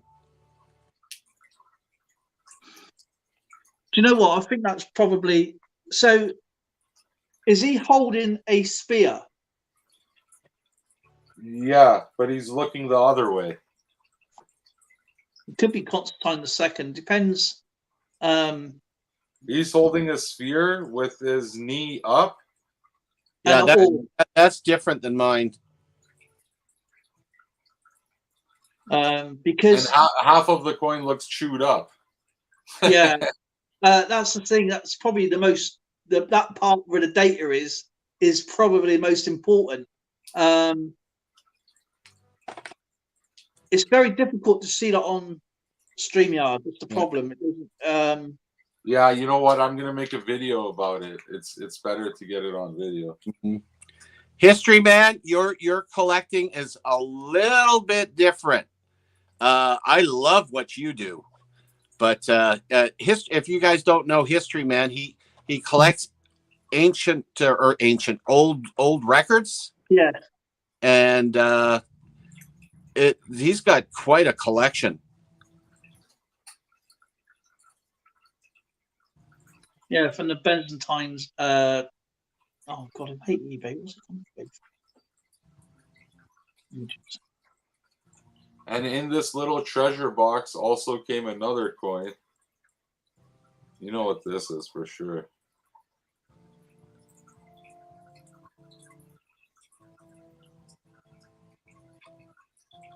Okay, yeah, we got a 1 cent. Was that a wheat cent? 1943. Okay, that would be a A steel wheat cent, isn't it? deal. Yeah, it's a steel cent. What? It's What? not worth much, right? I don't think it's worth much. I like them myself. I don't mind collecting them. I got a whole tube full of them. It's cool because it's not copper. I guess that's what it is. Yeah, I like it. I reckon obviously. And then when someone asks, "Oh, why is it not copper?" It's got a story to it. You tell them, "Oh yeah, during the war they didn't have enough copper, yada yada yada." You know. Yeah. You want to know? Get yourself a Charlton or a Red Book and find out for yourself. Well, I don't have grandkids yet, but I'm hoping one day. Yeah, back in my day, I remember I used to collect those coins. Yeah. Back in the war, they ran out of copper. You know, I want to tell my grandkids that one day. That'd be cool. Even though I wasn't around when they ran out of copper, I wasn't even born then. History, man. Don't worry about it. Ancient coins is not for everybody. They take a lot of work, don't they, Dale? They do. I love researching Roman coins. It's one of my favorite pastimes because you can make mistakes and you can obviously, but it's always best to ask. That's what we're all here for. And if we don't know, we'll definitely put people on the right track. So Unless if you don't go after it like me, I just happen to find them. But if you go on eBay looking for an $8,000 coin, that's not a good idea, probably. You know what I'm saying, Skipper? Unless if you get lucky, you find it. Yeah. Collectors come in all shapes, sizes, and wealth. And if you've got the money for the high end stuff, then you buy from heritage auctions, not eBay. Yeah, I don't have that kind of money. No way. I collect raw coins. I can count the number of slab coins on one hand that I have. I'm not a big one on slabs, but we have, especially in Canada here, we have Lighthouse as a company that puts out some of the best albums, the Vista albums. If you were to get into invest a little bit of money and get the 14, they come in 14 albums. You can have everything from the pennies all the way through to the toonies. And they include on the back and the front cover history and the back cover all the data you need, including the mintage, the years that they were, little details, and it's at your fingertips. And they're in my mind, they're as good as the Dansko albums. They got the clear sheets front and back, so you can look at the obverse and reverse really easy. And most of them are all numbered for the years, so. It makes just sorting them out and being able to look at them so much better. I mean, come on, you got an album that's nice and neat. Like I said, this is the $2 one, and you can see they got all the information on the inside covers you want, including the mintages and whatnot. So it's handy. You don't have to throw them in a jar or put them in 2x2s in Canada with the ones we have there. The only ones I put in 2x2s are my world coins, my British, and some of my US. The US I use the Littleton ones, but Dansko's too expensive. My Lord, they charge a lot of money. I want to ask History Man something. His Roman coin could be Nero as well, couldn't it? Because his wife had a slave on the back of the coin with a spear, if I remember rightly. And that's a similar coin I got. See, I couldn't answer that because I as far as I'm concerned, for now on, I will get a nice selection of the ancients. I'm not doing any more of this research. I'm lazy. I forget it. It's too much work. The attribution's got to be done first. That way I know. I don't know what it is until I go to somewhere, a coin shop or a pawn shop, God forbid. And then they go, it's worth $50,000, and I'll have a freaking heart attack. They'll be like, oh shit. There are anything. But then again, it's sketch because if the pawn shop guy says I'll give you 50 grand for it, how much is it really worth? Exactly. If it's worth 50 grand, you know it's going to be worth 150 grand. Yeah, what if it's worth 500 grand? Yeah. What if it's worth 5 million? Well, it's happened before, right? It's like winning the lottery. Yeah, Lady Bravin, yeah, the 2023 book is already out, and they're not that expensive. She's talking about the red book. And the red books are really, you know, it's old guys. You can get the red books in the large type in the US, but you can't get them in Canada. So I'm like trying to squint to see these. They always screw us Canadians for everything, man. This is what I'm doing here. Everything. Shipping. Everything. I don't know why. Why can't we get them in Canada? Why, you think it's that one? No. I'm just going through. This is what I'm looking through. Some of my searches I went through mine. Actually, do you know what? It could be Marcus Aurelius. Marcus Aurelius Carcass, brother to Marcus Hollier Carcass.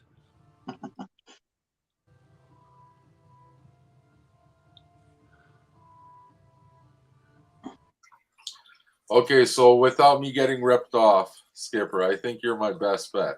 Okay, let's be real here. No one else but you on YouTube would probably know. Don't kid yourself. There's a lot of really smart people out there. Not as old as you. Oh, age doesn't mean anything. You've seen it all, I bet. You thought I bet you thought you wouldn't outlive the Queen. And look at you. You're still alive. Well, the Queen was old enough to be my mother, so I Wow. She was old, eh? Oh yeah. That's epic. But no, I'm gonna make a video about this so that you guys can have a better look at it, and I'll tag you in the video so you can see the video. Well done.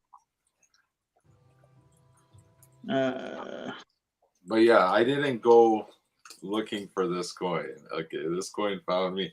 I went to go pick up an old radio, Skipper. Yeah. And this guy's going to a retirement house, and his wife is going nuts. Okay, they're overwhelmed. That's not bad. And she's like, "Do you want anything else?" And I'm like, "Well, what else do you got?" She's like, "What are you looking for?" I'm like, "You got any coins?" And then she's like, "Let me ask my husband." I got a whole bin off of him, and this was in there. And my heart stopped when I opened it. And then I showed him. And I'm like, "Are you sure?" He's like, "Yeah, what am I going to do with this at the retirement center?" You know, he couldn't take it. Was too much stuff for him, you know, a lifetime of collecting. And this was his junk bin, apparently. His wife was like, "Oh, yeah, we're taking everything else with us." But I was shocked. Okay, I went there for an old radio, and I came home with this shit. Cool. But now what? Now what do? You go to a coin shop and hope for the best, or you put it up on eBay. You know, I don't know what to do now.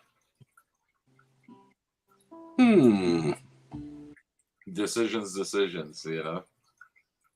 Well, it all depends on what is it something that you can incorporate into your collection, or are you just looking to make a quick buck? I could, Skipper. That's my mind. Always take care of number one first. I'm a collector. I want it in my collection. Okay, if it's not that good a grade, it's a filler. And when I find one that's better, I'll sell the one that's not as good a grade, and just use that money to buy something else. Of course, you want it in the collection, but at the same time, you didn't hear what I said. When life is a struggle, when life is a 9 to 5, and you're holding your lottery ticket, and you don't even you're talking stacking now. You're talking, okay, it's an emergency. I can use the money. Let's see what I can get with this. Or I don't even know what the hell this is. Might as well cash it in and get things that I know what it is. Well, first off, Right? are you close? Are you close to a reputable coin shop?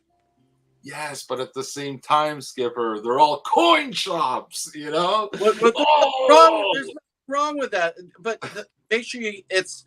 And I'm going to really stress reputable. You don't want some jerk that's going to rip you off. Okay. No, exactly. But you know, they're in the business. They got to keep the lights on, no matter Yeah, what. they can still tell you the approximate value of it. Just I remember really wanted that these to guys ask are the not. collector, That because these the guys are not. collector will be honest, no matter what. He'll tell Yeah. you how much it's worth, right? Yeah, it's the important thing to understand is these guys are not professional graders. They can give you an approximation of what it is grade wise. So let's say approximately AU 50 or whatever. It's something they'll give you an approximate grade.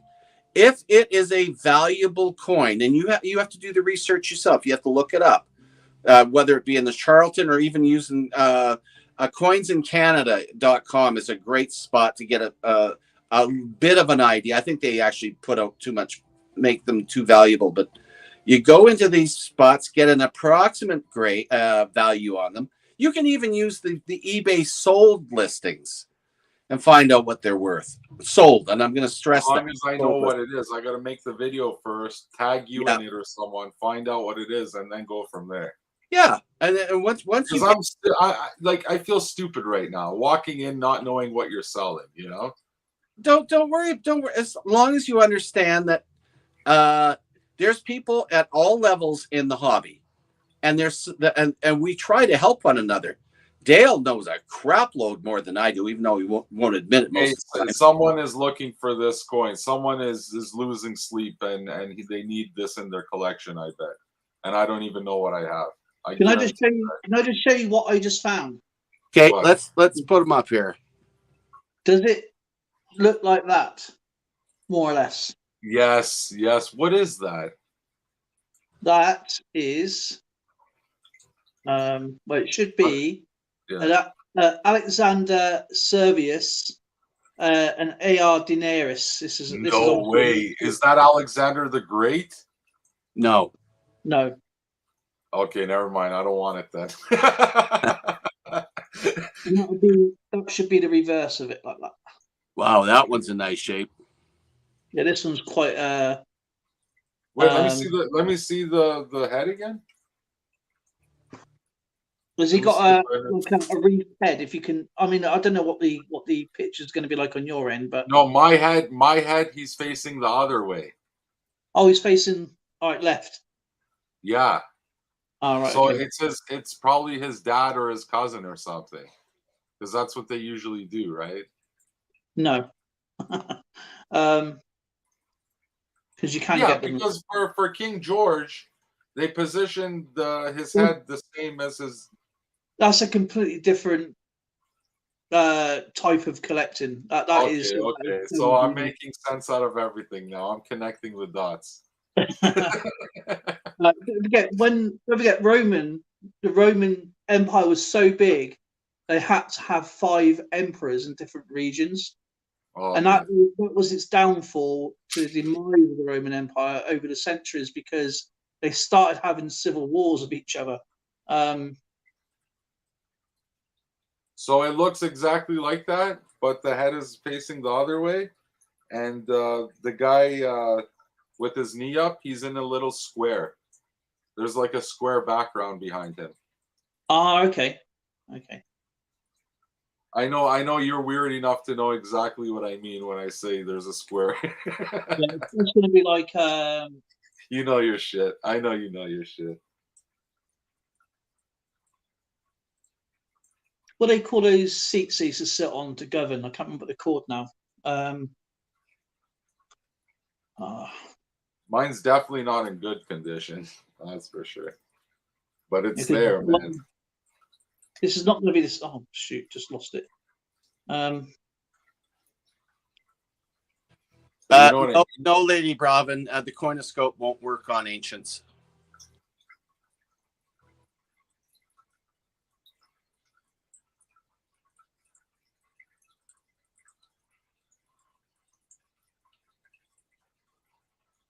So he's facing left, but And like, I don't want to be greedy, right? When you have nothing into it, I might as well go send it off to get graded. No, it's worth it. no, I wouldn't go and get it graded. It'd be too much money to go and get graded for a coin that obviously has got data missing on it. You know, it's got very important pieces of information gone on it. They would just say it's either a Celtic, a Roman, a Greek, wherever it was found.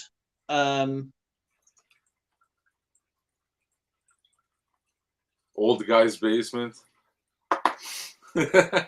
Location found. Old guy's basement in a bin. He didn't want to take it with him to the retirement center. And I go, "Are you sure about this? Like, what the hell?" Oh, and this is why I asked you, Skipper, if you have any kids. I asked him, I said, "You have any kids?" He's like, "Yeah, I got 3 sons." And I'm like, "Okay, so why don't you give it to them then?" He's like, "They don't want it." I'm like, "What? What do you mean they don't want it? Isn't that crazy?" I wish I was his son. Obviously, I paid him something for it, but his kids didn't want it for free. All right, history man. I think it's just something like, This you know, is my it's a response. niche hobby, isn't it? History man. If you must know, I was not born during the time of King George or Queen Elizabeth. I was actually born before Flavius Claudius Julianus. So he was the Roman emperor before I transferred over my worldly self to the spiritual side and became Saint Nicholas. I love you, man. You're the best. Christmas is coming up. You better be ready. Oh, believe me, we're getting there. We are getting there. Even my elf is starting to look a little green under the gills. Hey, I've gained a lot of weight, okay? And this year, when I sit on your lap and tell you what I want, you're gonna break your knees. Ooh, that doesn't sound very good at all. Don't put me on the naughty list. I want my PlayStation 5. Okay. We'll see what we can do. I'm glad I met you boys. You guys are great. I've been on YouTube for a long time. I'm an OG. I'm a young guy, but I've been in the scene for a long time, man, since 2012. I don't know if you guys. How long have you guys been on here for? Well, I started on YouTube in 2011, but I didn't really get serious until the pandemic kicked in. 3 years, just gone 3 years on this. This is my second stint. I did do it before, and I just didn't enjoy it. It wasn't the same. Come back on again. My missus said, "Get back on." I went, "No, I don't want to." She goes, "Go on, get back on," because I was still looking for coins. And then, so I come back on, and that was 3 years ago. Just gone actually. So it's been a blast. I've had so much fun this time round. I didn't think it would go anywhere, and it did, and I'm really appreciative of everybody. Really. Yeah. Yeah, we've had some good times. She doesn't tell you, your missus doesn't tell you to get rid of all of it and take her on a vacation or something? Yeah. You know what mine did? They all do. King, my beloved, who is really, she's such a wicked lady. She keeps hitting me. I've offered. I said, you know what? This year I'm going to do a Christmas with the Cranks. I'm going to take you on a holiday. We're going to go traveling. We're going to get away. No extra work. None of all the presents and the wrapping. We'll let the elves do that. We're going to go and we're going to have ourselves a great time. What does she do? She buys more Christmas ornaments. She ends up getting all these little odds and sods and going, why are you getting them if we're going away? Oh, I've decided not to. We're going to decorate the house again. We're going to get everything. It takes me weeks to get this place ready, not to mention setting up the workshop. Unbelievable. So why did she not want to go? I don't understand. Because she's more of a Christmasaholic than me. Oh. I mean, she's come up with some brilliant things. I showed you that last knickknack she got, didn't I, Dale? Yeah, that was absolutely really cool. That was we got some patrols. oh, freaking heck! Thank you, lady. Lady Braven, thank you. They're on my naughty list for sure. This is a really cool coin, and if you ever find these anywhere, grab them. Wait a minute. That's a bimetal. Yeah. This couldn't see it very well. What? right. This is what they call model money. This is Queen Victoria. This will be 1867, and this is what the pennies would have looked like. This is what they call model money. This is Queen Victoria. This will be. And I'll take a picture of it. Getting feedback. And this is what the pennies would have looked like. 1867, John A. Macdonald became the Prime Minister of Canada. There you go. It says in there, model penny.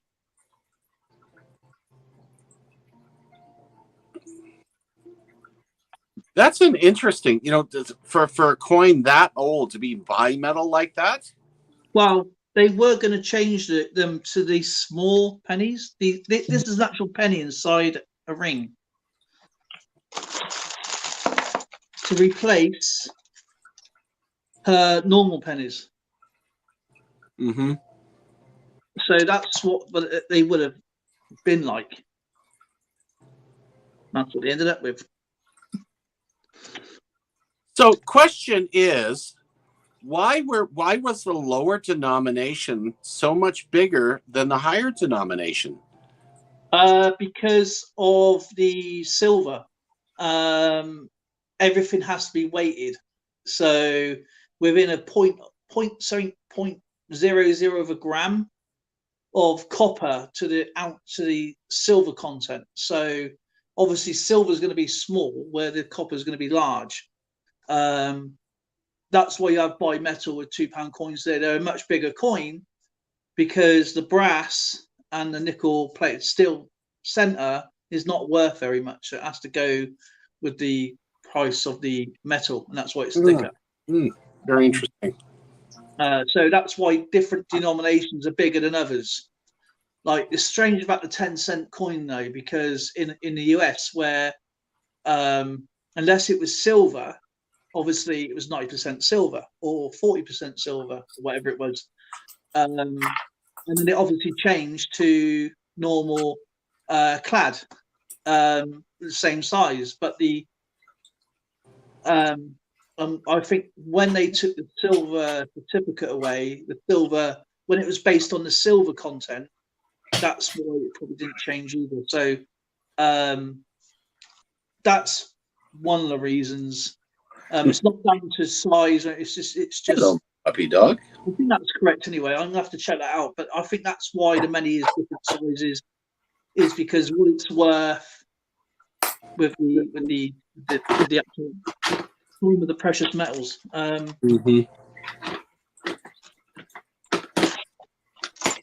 Yeah, I'm curious to see what our new $5 coin is going to look like. What? Yeah, Canada is toying with and are actively working towards discontinuing the $5 bill, and we're going to move into a $5 coin. It's the end of the world.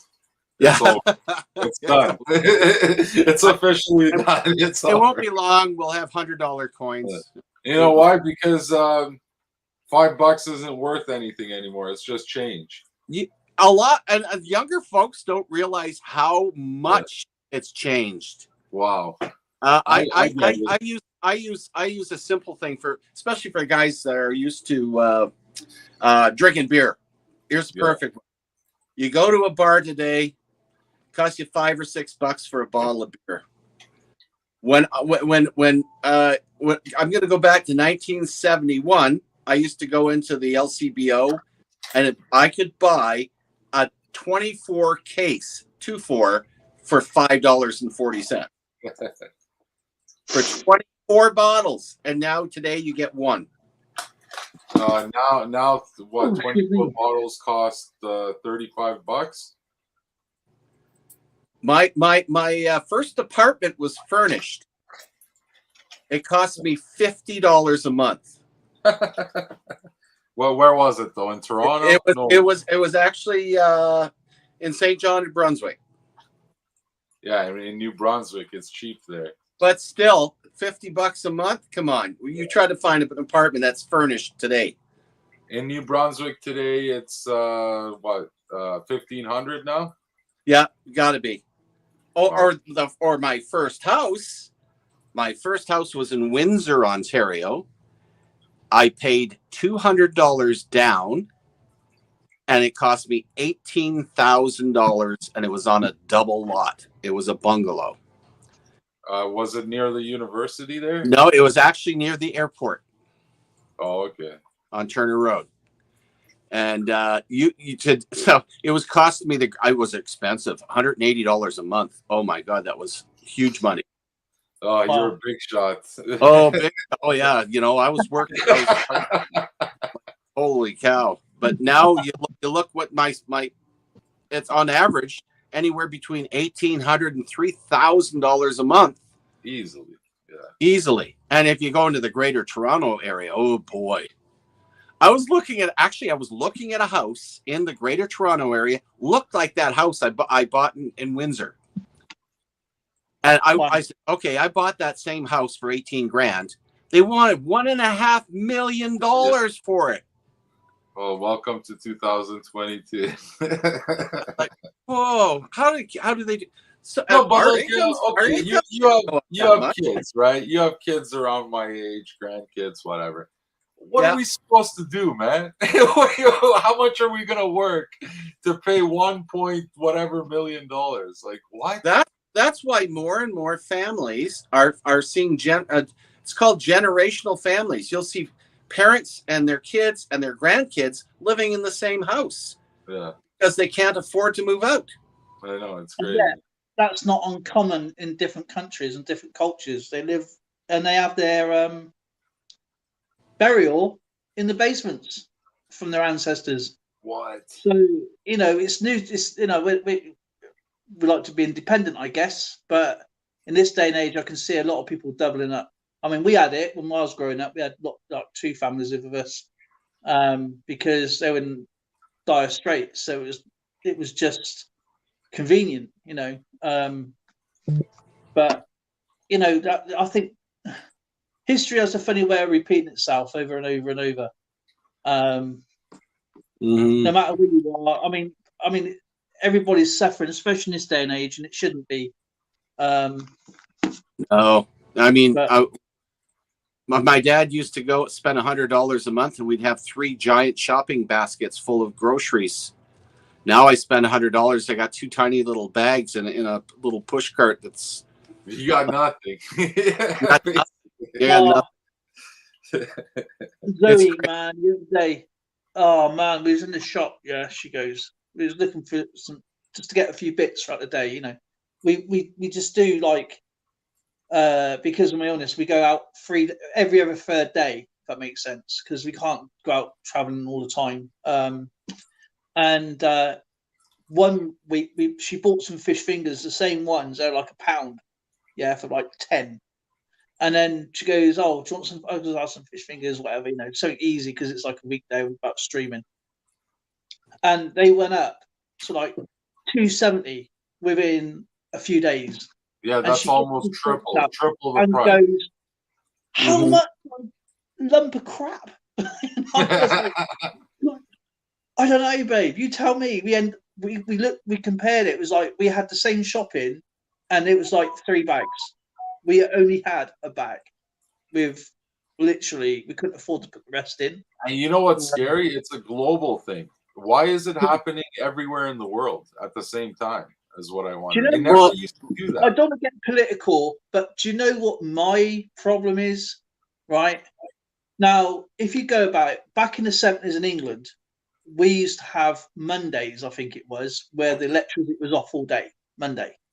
I think it was Monday. Wednesday, the shops were shut in the afternoon. And then Sunday, the shops were shut, period. And now, in this day and age, we're using a lot of electricity. There's a lot more people. Now, everybody wants to use electric cars. Well, the government wants to push electric vehicles, right? Okay, which takes a lot of energy to make, to charge. We don't have the infrastructure. In, I know, right? And they want everybody to go with electric. We don't have the infrastructure. We already don't have enough electricity. I know what you're saying. Not enough energy. There's not enough kinetic energy for wind, sea, air, mice to run on a wheel. There's not enough kinetic energy to produce mice to run on a enough wheel. to produce all those electric cars in 2050. No, it's impacted. Global thing. Okay, when has it ever been that every country in the world is having the same agenda? Yeah. The whole world is going electric. The whole world is running out of money. The whole world is paying too much for groceries. The whole world is paying too much for energy. It used to be one country is down, another country is up.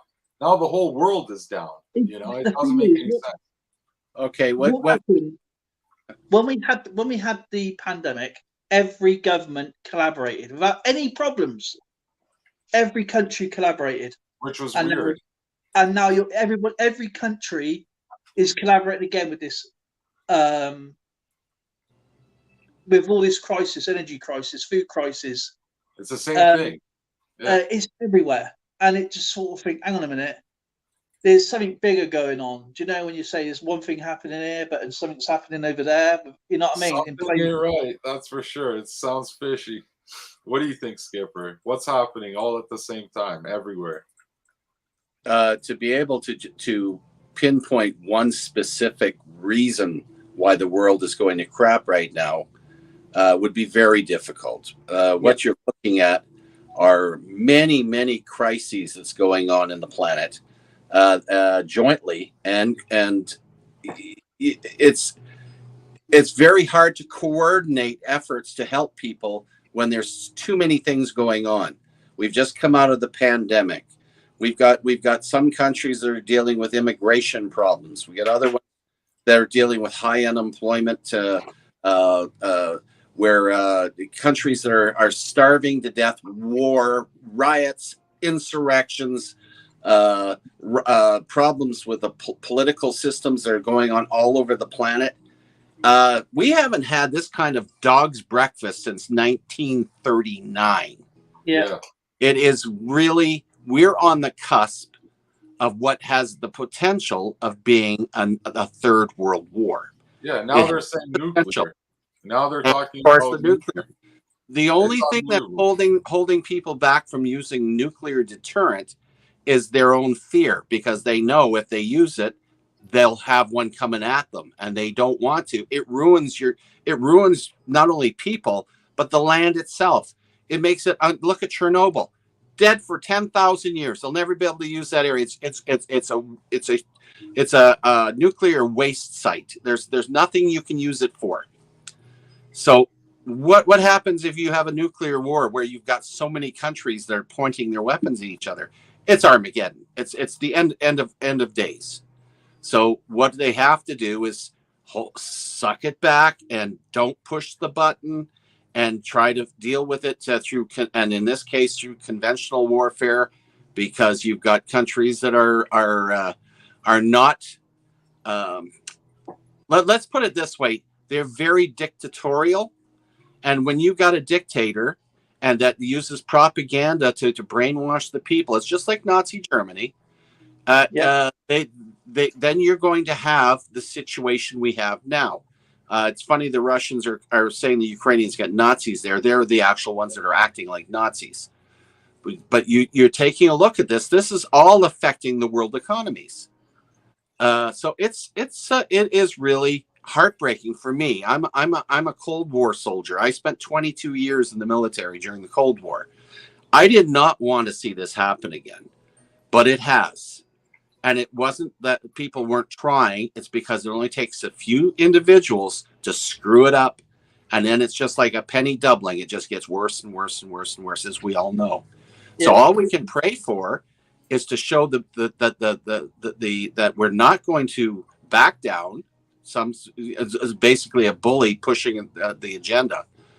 Not going to back down. Try to do the best we can to feed those nations that we can, and more importantly, teaching them how to be self-sufficient. Because you can't keep continually feeding these impoverished nations without showing them how to take They're care gonna of suck us dry. They're gonna suck us dry. Yeah, that's exactly what'll happen. They have And look to. at what happened in Afghanistan. After all that money, time, arms, deaths, soldiers, look at what happened. It all went to nothing. Yep. What a Do shame. you know what? When Trump was in power, right? Oh, you're gonna go there. You're gonna pull the Trump card, eh? Okay. Not one American, or any other serviceman on either side passed away through conflict. Look at And who's that's in charge. so Right now. Let's not get political, but I mean, when you got the leader of the free world falling off his bicycle. Yeah, no, they do have issues they have to deal with down there. They do. You know, I mean, I'm not every one of our countries. Just looking at the three of us. Actually, you're Canadian, right? Yeah. Okay. Well, like we've got a divided country too. We got conservatives, liberals, and we got a separatist party in Quebec. That's what I'm saying. You know, it's scary all at the same time. It's happening all over. Look at the United Kingdom. Look at Italy. Look at it's never happened all at the same time everywhere in the world before. The same thing. You know, it's weird. Well, you know what? I'm trying to figure out how to get that ticket to Mars to get the heck out of here. Yeah, might as well. But Jeff Bezos is taking all our money. He's going to be the first one up there. He's going to be the last one to eat a fish at the seas. Yeah, I know. You're where are you at? You're at 2:00 in the morning there, buddy? Yeah, I'm okay. I'm just doing something at the moment. So you're doing, yeah. We're just about ready to call the stream a quits tonight because it's we got to think about poor Dale being 2:00 in the morning, and you got stuff to do in the morning. I'm okay for the moment. I'm just literally I need about another 10-15 minutes maybe. Yeah. You know, just we're talking about electric. What I was going to say is with electric cars. Yeah. Right now, they can only last for so many miles, but they deteriorate as they get older very quickly, and because the cells die out. Oh, that's true. That's true. You watch every street in the country, especially here, where it's so we're built for the 16th century. You know, we have very narrow roads, and they're going to be chock-a-block with electric cars parked on the side of the road. You can't get them started. You can't jump start them. You know what I mean? You need a national grid. Block the street. You're right. Once they're seized up, they don't have the freewheeling. I think there's one car that have the freewheeling, so they're stuck there. Someone's going to be running around with a booster cable, with a battery pack. That is the job. No, seriously, that is the job to be in. Right? Is to be set up a big battery pack charger in the back of your van, drive around in a petrol van, and go around jump starting these cars. You're going around, running around, jumping everyone. You're right. Just like CAA, but in the future. Instead of Ghostbusters with the pack on there, you're Ghost Boosters. But I was trying to lean towards the fact that given our current situation to provide electrical energy is no good, but we have the capability as a race, human race, to if we would stop the bickering and stop the fighting and work together. The Sahara Desert has the potential if we all got together and build enough solar cells for that desert to cover it. You could actually power the entire planet. Probably. We would have would have no shortage of power just by doing that. But There's only it'll one never little happen. problem. There's only one little problem. Someone's got to own it. Someone then has got to control it, and it comes down to one little word called greed. Yeah, well, yeah, that's the whole thing, is no one is going to cooperate to do it. Whereas we could do it. If we could do it, the human race would be like Star Trek, man. Yeah. And also, someone has to build it, and China's going to get richer. Okay. Yeah. And then the materials used for these solar panels are silver, and silver is going to shoot up in price, and they don't want that shit. We right? do, though. I'm Of stacking. course. Me too. He's But they stacking don't the want it. They want to keep pushing their fossil fuels. I know what they're doing. You know what's funny? They talk about the environment, but they keep making deals with Saudi Arabia to buy more oil. Right? Fossil fuels will always be king in power. Yeah, And you will fossil fuels right to the end of time. You will. They talk about electric, but they're buying gas. Yeah, they have to make everything. You still need to make any type of equipment around the world. You need two things: oil and water. Not the raw material I'm talking about, because you need water to cool the metal down when it's being cut, but you need hydraulics, the oil to run those flipping things, and to make them work, you need power, which is fossil fuel. Mhm. And it doesn't matter what these eco warriors says. Now, I'm not an eco warrior, but I believe in pollution, if that makes sense. But when it comes down to being pushed onto something I don't believe in, I believe that we're expanding as a race, as a whole human race, and we're using more electronics today, than we did back in the 70s, is like the TV mainly. More than ever before. Yeah. Everyone has one of these phones handy, Triple. right? Everyone has a smartphone in their hand now. Yeah. Or close by. And that smartphone is not just a phone anymore. No, that it's phone everything. is everything. That is your being. That is you there. And they're watching us. There's 2 cameras on every phone. And they're tracking. Like I went on my maps the other day, and I was looking around the map, and it has pinpoints, and it says you parked here, and I'm like, you parked here. They know where I parked, okay, for whatever reason, and it was a Walmart. Okay, nothing to hide here. We're just going to Walmart here. For what reason do they have to know when I go to Walmart? Well, before Lauren got a little dog, we was just talking about dogs, right? And everything was off. I didn't have my phone. We was just talking about what dogs she wanted, what dogs she wanted to keep, and bring up. And we all went online, and there was everything about dogs. Everything about dogs.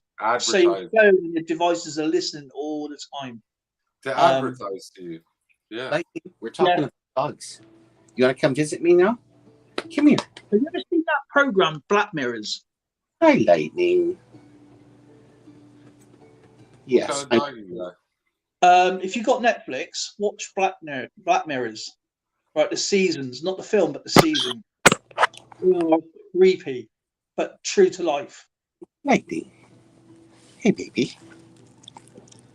Hi. Hello, babies. Yeah, that's my boy. That's my boy. Boy, oh boy, you need a deep shedding. Oh yeah, go ahead, spread some more of your fur. I got a black dog too.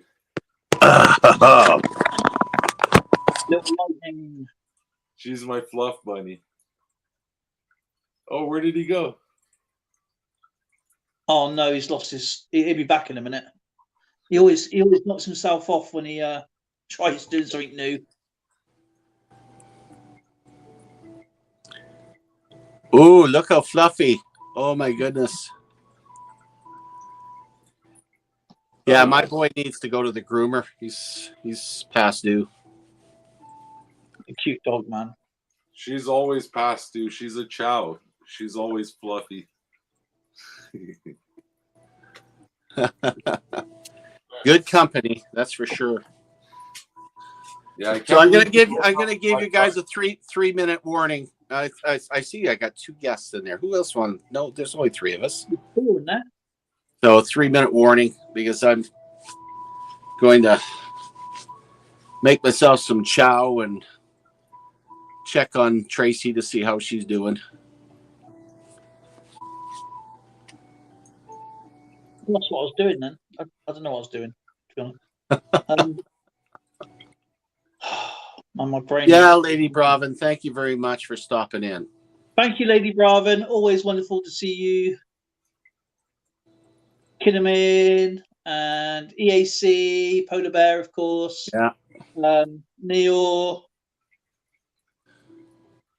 Yeah, we've got our wonderful session on CoinWorld UK's channel tomorrow, and that'll be 2 o'clock Mountain Standard Time, and be what is that? 7, 8, 9 p.m. GMT. Yep, Greenwich Mean Time. Right. Look out for the video. I'm gonna post the video of this coin. I will check it out there, King. Yeah. I'll get a good shot of it so you can see what it is. Awesome. Hopefully. Awesome. It was great talking to you guys. You know, Thank it was you. a pleasure having you up. What? It was a pleasure having you up with us. Yeah, of definitely. course, man. I like you guys. Channel. I just started joining you, but already I feel like we're friends. Always. We got a good community here. It's pretty nice. Yeah, much It's love, the man. best Thanks for having me on. You bet, brother. Take care. I'm going to support your Ciao. channel, by the way. What?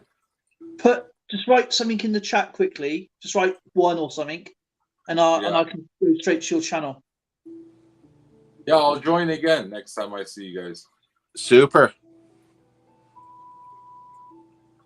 All right, have a good night. Bye. Good night, brother. Listen, take care. Nice to speak to you. Good speaking. Bye. And for all of you out there, thank you for joining us tonight, and we will catch you tomorrow on CoinWorld UK's channel. Take care, everybody. Bye, everyone.